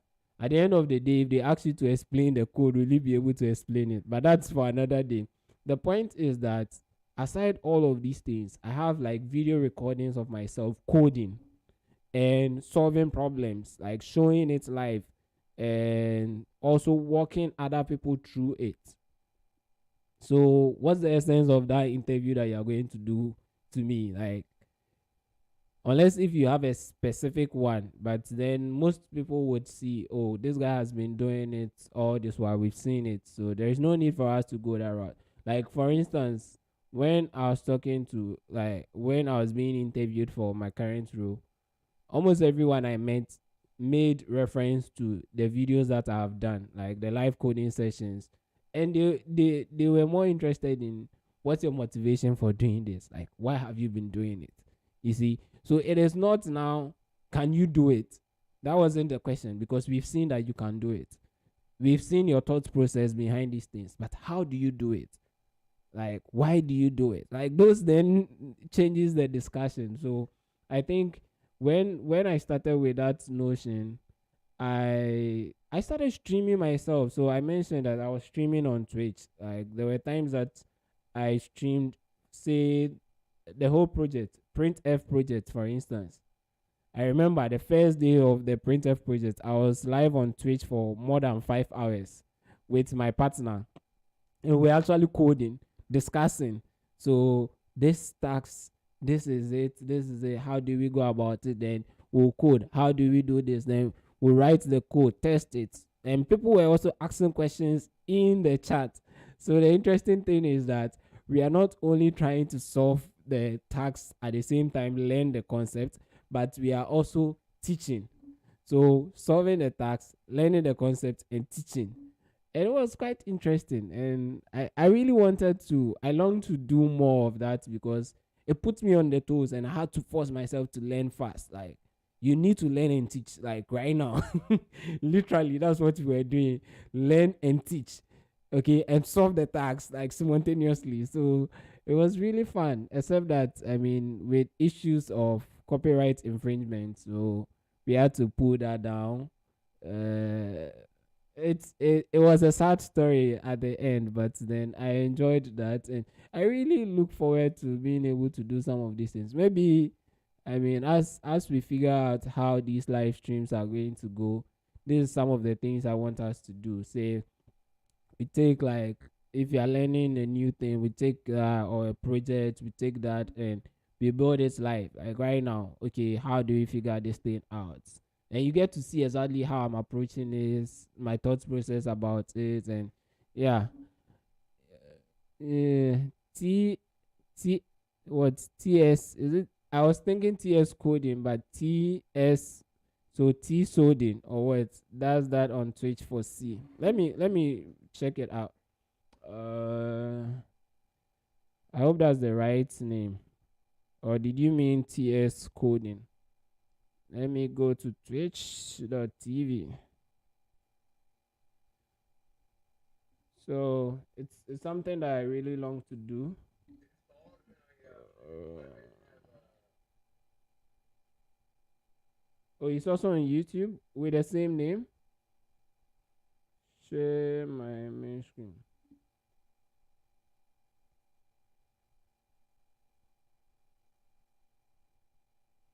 Oh, interesting. So he's live right now.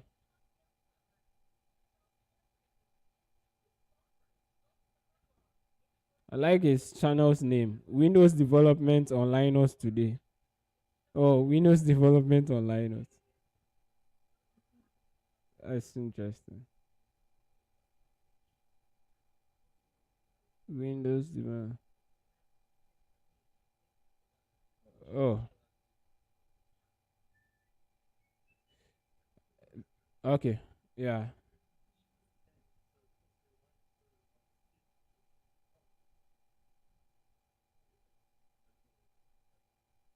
Yeah. So is it doing, I don't know exactly, Windows Development on Linux? Anyway, first time on your stream looks like you don't own a mouse.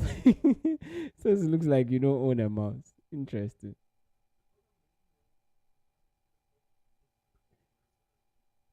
Uh,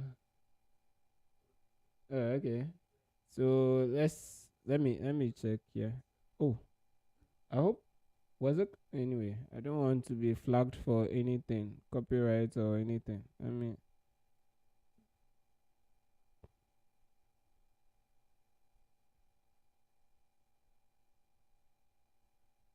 mm.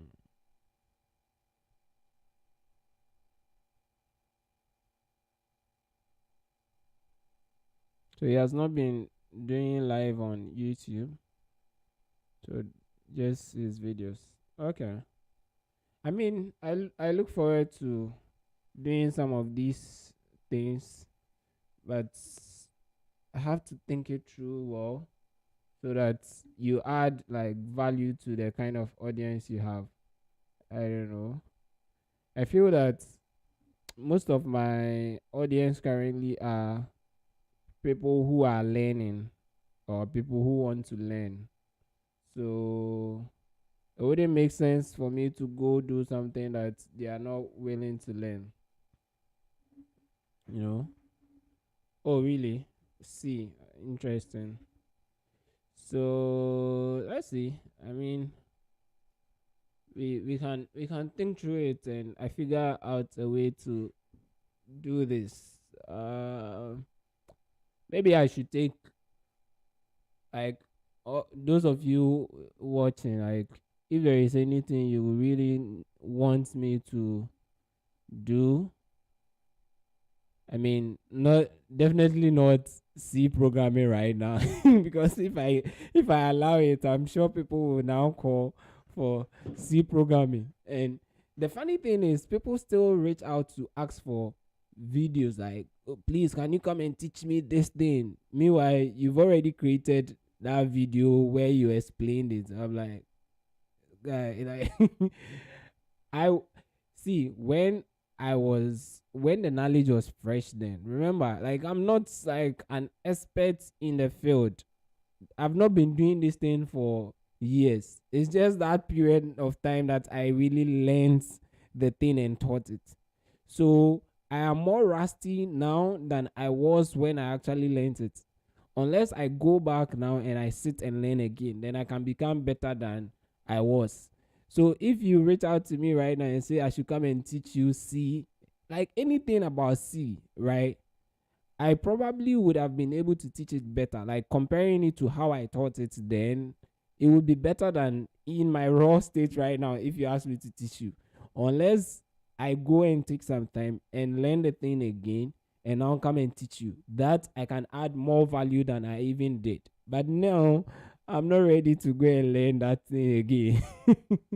I'm not ready to go and learn it again. Like I have a lot of other things I want to learn, and I'm one person that thinks long term. Okay, so now I'm just looking at in the next 7 years what's like those programming languages that I really want to be the best in. But aside that, I seriously want to be like a tech educator, being out here teaching some of these things.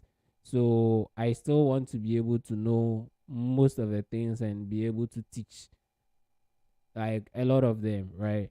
So there's going to be, at least for now, to me, JavaScript and its frameworks, like the common ones, the main stack for me is going to be my primary stack. So that's what I'm focusing on learning. I'm learning that one to get better at it and have like deeper understanding and use it to do like mind blowing things. But aside that, I want to still be able to learn other things like mobile development, learn React Native, all of those additional things, just so I'll be able to teach other people. So yeah, you can always make a suggestion if there is something you want me to try building. We'll do it together right here on the live session every time. I enjoy live coding because it makes me learn. It forces me to learn. Like even before I jump onto a session to teach, I know I have to learn. So it forces me to learn. He say you should charge for your service.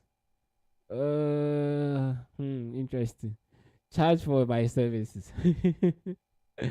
Yeah, I mean, at one point in time, obviously we'll put a dollar price to what the things that we do, right? Because man got to survive.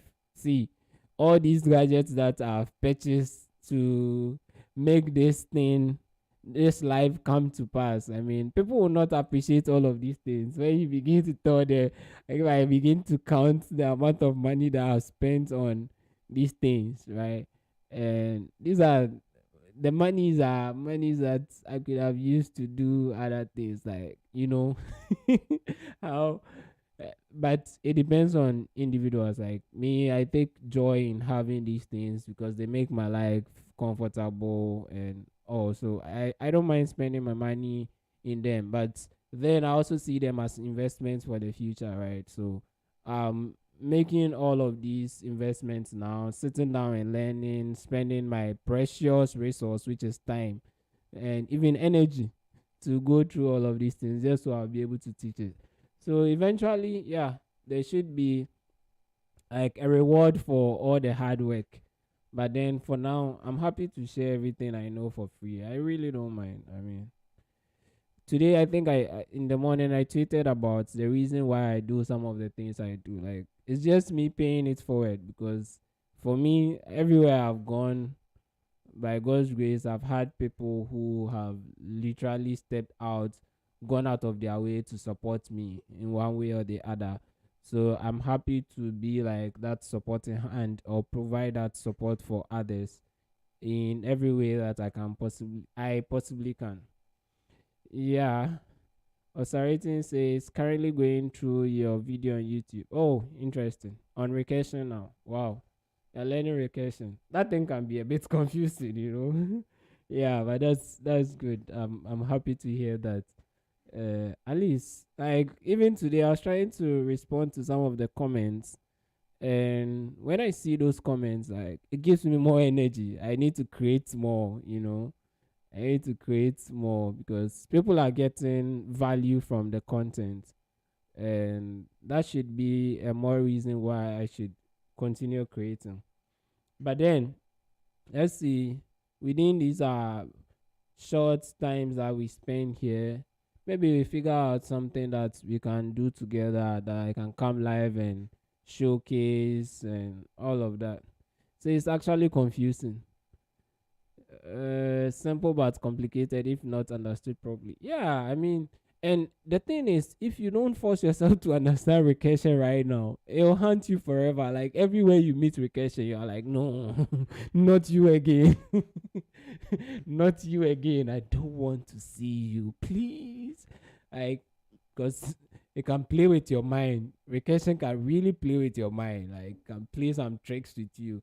But if you really understand it and be able to break it down and like that, especially when you couple it with how things are stored in memory, like the stack in the stack, this one will be put here, then this one will, then you start removing from the top, man. one of these days I'll just have to go and sit down and binge watch all the sessions, the live sessions that I had, and see what I did over there. I mean, some still, when I look back, some of them still looks like magical to me, because some of the concepts, like recursion, for instance, was a concept that I was struggling with, right? So when I see how I was able to teach some of them, I am kind of marveled in a way, but then it's all good. It means that the effort that I put in was paying off, and I'm glad that it pays off in this way. At least it has that rippling effect. That it's not just. I mean, I did those sessions. In fact, you read some of the comments, and people think I am actively doing it right now, like, and making suggestions on how to make it better. I totally appreciate all of that. But then this was, I started those things in June last year. And I think the whole of this year I haven't really done a session like that. So you can imagine. Anyway, maybe it's high time we start doing a lot of them. Says the live sessions are great. Thank you. Sometimes I wish I was there because I do have questions. Yeah, that's the point. Like, I did it for my cohorts and members of my cohorts, but then, I mean, I'm really open to, if you've watched it and you have questions, I'm really open to discussing it. Okay. What I don't like is some people will not watch it. They will come and ask you like a question that you answered in there, and they'll say, please, can you make some time out of your busy schedule and come and teach me this? And I'm like, okay, have you watched that video that I did?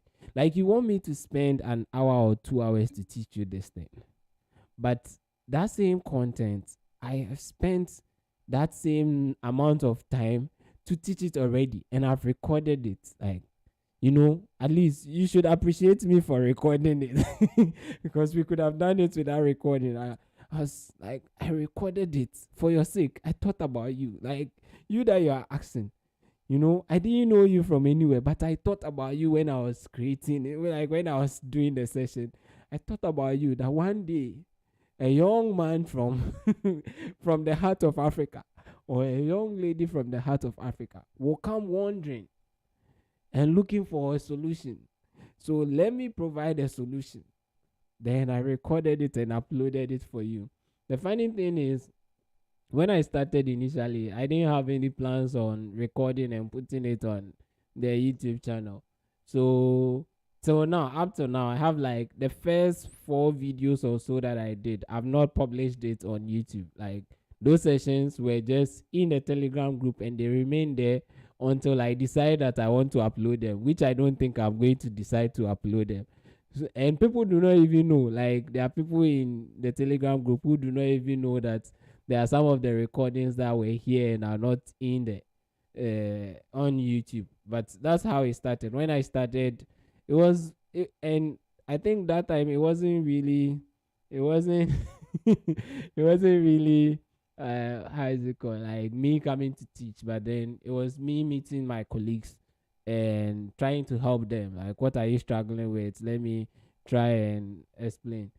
And so, yeah, I mean, the heart of Africa. Yeah, that's true. I mean, a lot of us were in the heart of Africa. So I know that one day that young man or young lady will come. I have to be a storyteller. A young man from Africa rose up one day and was looking for a solution to this problem. He took his phone and went to youtube.com and found another young man from the heart of Africa called Ehonia Obed. And he found this YouTube channel. You know what? Anyway, yeah. It says, is the Telegram open to everyone? Yeah, kind of. I mean, it's open. It's open to people who are in the ALS program. So that's what I did. I mean, I made the Telegram group a closed group, and people had to go through me, you'd have to go through me to enter the Telegram group. I think I could have grown when I started those sessions. I could have grown that channel like way big, like make it a bigger channel. But then I didn't want. I wanted people who were serious, like not just anybody at all coming in there. I wanted people who were serious to get into the channel. So that's why I restricted it. Like if you really needed it, like people will reach out and say, "Hi, Obed, I'm interested in this," or comment on the video and say, "I'm interested in joining your Telegram group. Can you share the link?" And you find out that I've not shared the link publicly before. Like it's always send me a DM on Twitter and I'll add you, or anywhere you find me, just send me a DM and I'll give you the link to it. In fact, this is a very easy link. I could just put it out here for anybody. Hey, where is this plane going to? The more reason why I had to make it a closed group was that initially it was an open group, and one day I was there and I got people were calling me.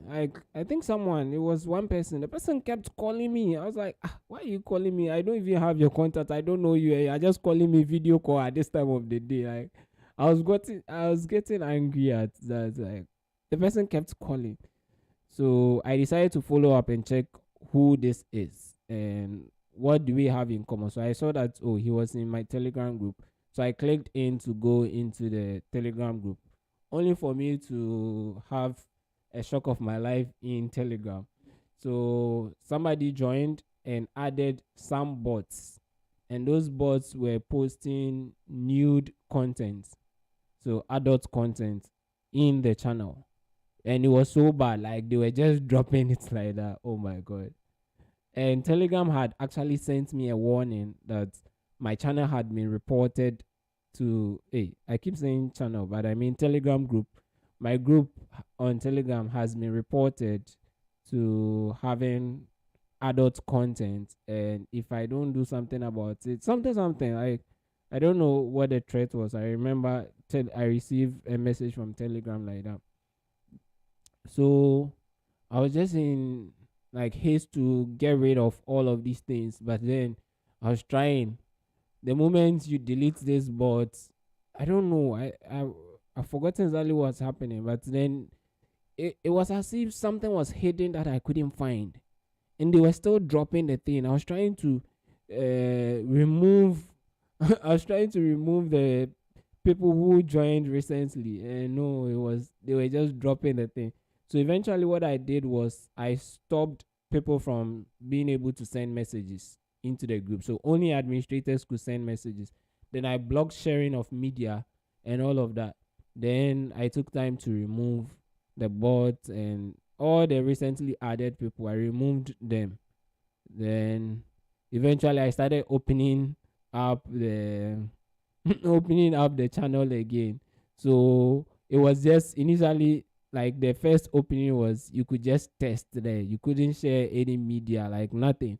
For a whole week, I didn't allow anybody to share any media. So it was only, and at the time too, I was the only admin to the group. Funny. I was the only admin. So I had to manage everything personally.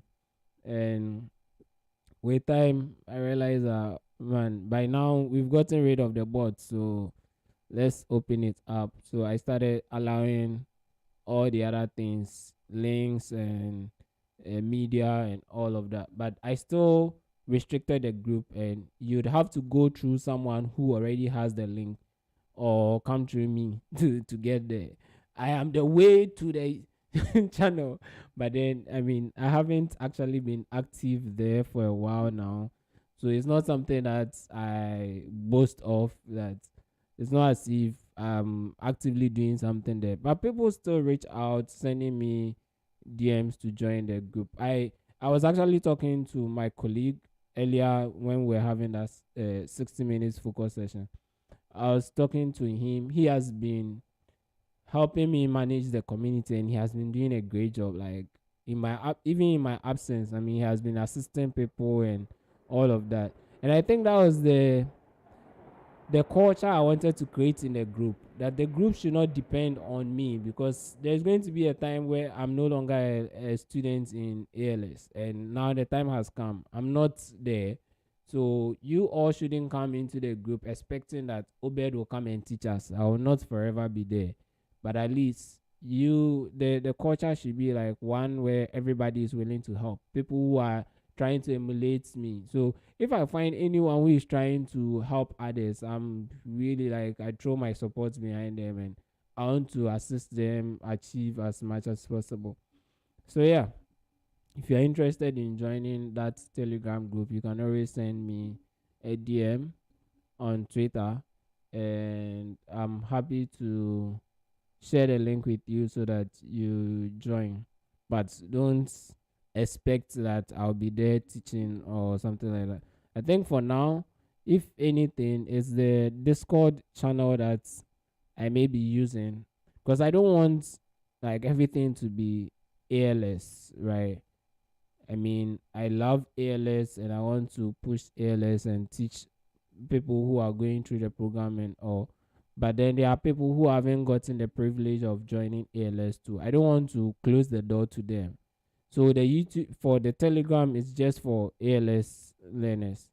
I mean, because everything we discuss there is relating to ALS. But the Discord is open. And I think now we even have a lot. I think we have more people on Discord than we have on Telegram. Yeah, because the last time I checked Telegram, we had like 1.3K, but on Discord, we had like 1.5K people. Except that, man, managing all these platforms is not easy. Really not easy. Maybe one day when I get money, I get community managers to manage them well. And my goal is just to add value to everyone who wants value, everyone who is actively seeking for value and needs help should get help. Yeah, that's all. So hopefully, I mean, you all who are here and you think you are getting some sort of benefit from our discussions and all. I mean, always try and pay it forward. Try and do it for others, and it comes with a lot of blessings. Like when I was doing this, I didn't do it with the intention of, oh, somebody has to pay me. In fact, I had people who reached out to me who were offering to pay me just so I'll teach them, and I said no, because the moment I say yes to somebody who is paying me to teach me, I have to forfeit the one that I'm doing for free, because it's the same time that I had. And sometimes people do not realize that when I was teaching those things, I was still a learner in ALS, and I was doing the same 70 hours that they were doing. So if you say that, please, can you just give me 15 minutes, 30 minutes, 20 minutes, you are complaining of not getting time, but you don't think that I will struggle with the same time. Okay, so if I was going to take other people's money to be teaching them, that would mean that I couldn't be doing the free ones that I was doing. I mean, I was all for the masses. I feel sometimes when you are an individual, you are just, oh, I want, like somebody literally said that thing to me. He has been participating in the one that I've been doing, but he doesn't like that. He likes one on one. He wants to be the only one. I'm like, man, you are being greedy. Relax. You are being greedy. Because at the end of the day, if I spend all the time on just one person, see about how many other people are losing. So I'd rather give it to the masses in those instances than give it to just one person, and because they are paying me. Yeah, it's quite interesting. Anyway, very interesting discussions going on. Tomorrow is Friday, so hopefully tomorrow I'll stream. I'll probably be around. Michael Biden, interesting. This is the first time I'm seeing you on the stream. Hi, Michael. Oh, like, I mean, I think this is the first time I'm reading a message from you in the chat. Happy to have you join us today, Michael. Yeah, so let's see. maybe one of these days. Yeah, so for the starting times, you can check the YouTube description. So I think we've been doing, at least this week, we've been consistent with the starting time.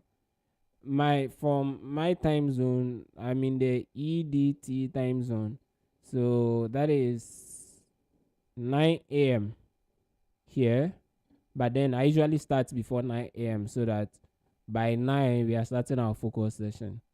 And that, I think that translates to 1 p.m. GMT.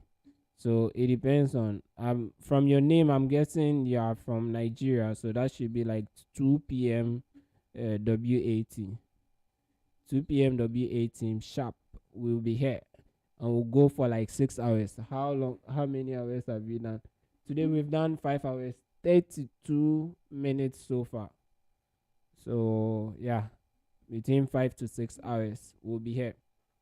So hopefully tomorrow we'll do that again, and let's see.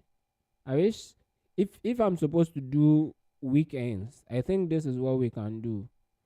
If I'm supposed to stream weekends, it's highly unlikely now because those are the times that I'll be going to class mostly and doing class assignments and things. So it's highly unlikely. But if I'm doing any time outside work time, so what you realize is around this time I'm working. But if I'm doing anything outside work time, I think that one I can share my screen and we'll do live coding. We'll code something. I think some of the things that I'll probably want to do with you or is the coding those things, front end mentor challenges.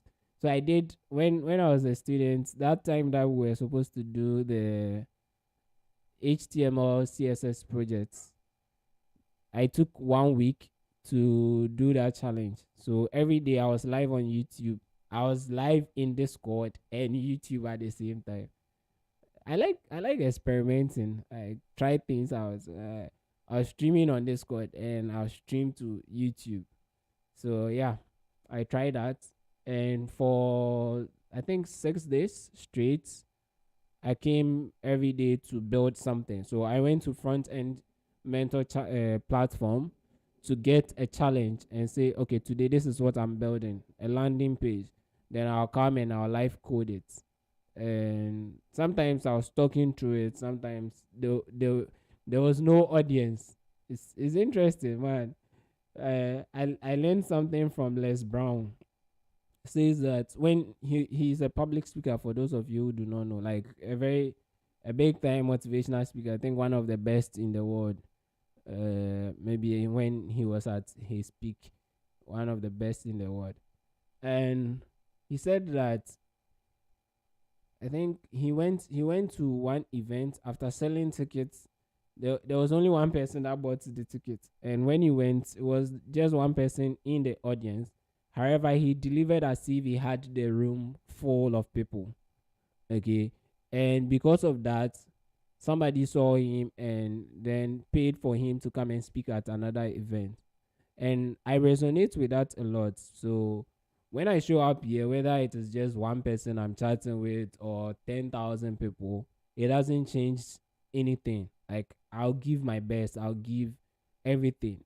So around that time, it was really challenging because sometimes I show up and nobody at all. I'm like, oh, it was, I mean, it was a huge motivation to give up, just give up. Because it's really huge. Like, it's disappointing. You come and nobody is live and all of that. But then, hey, we are still fighting and still going.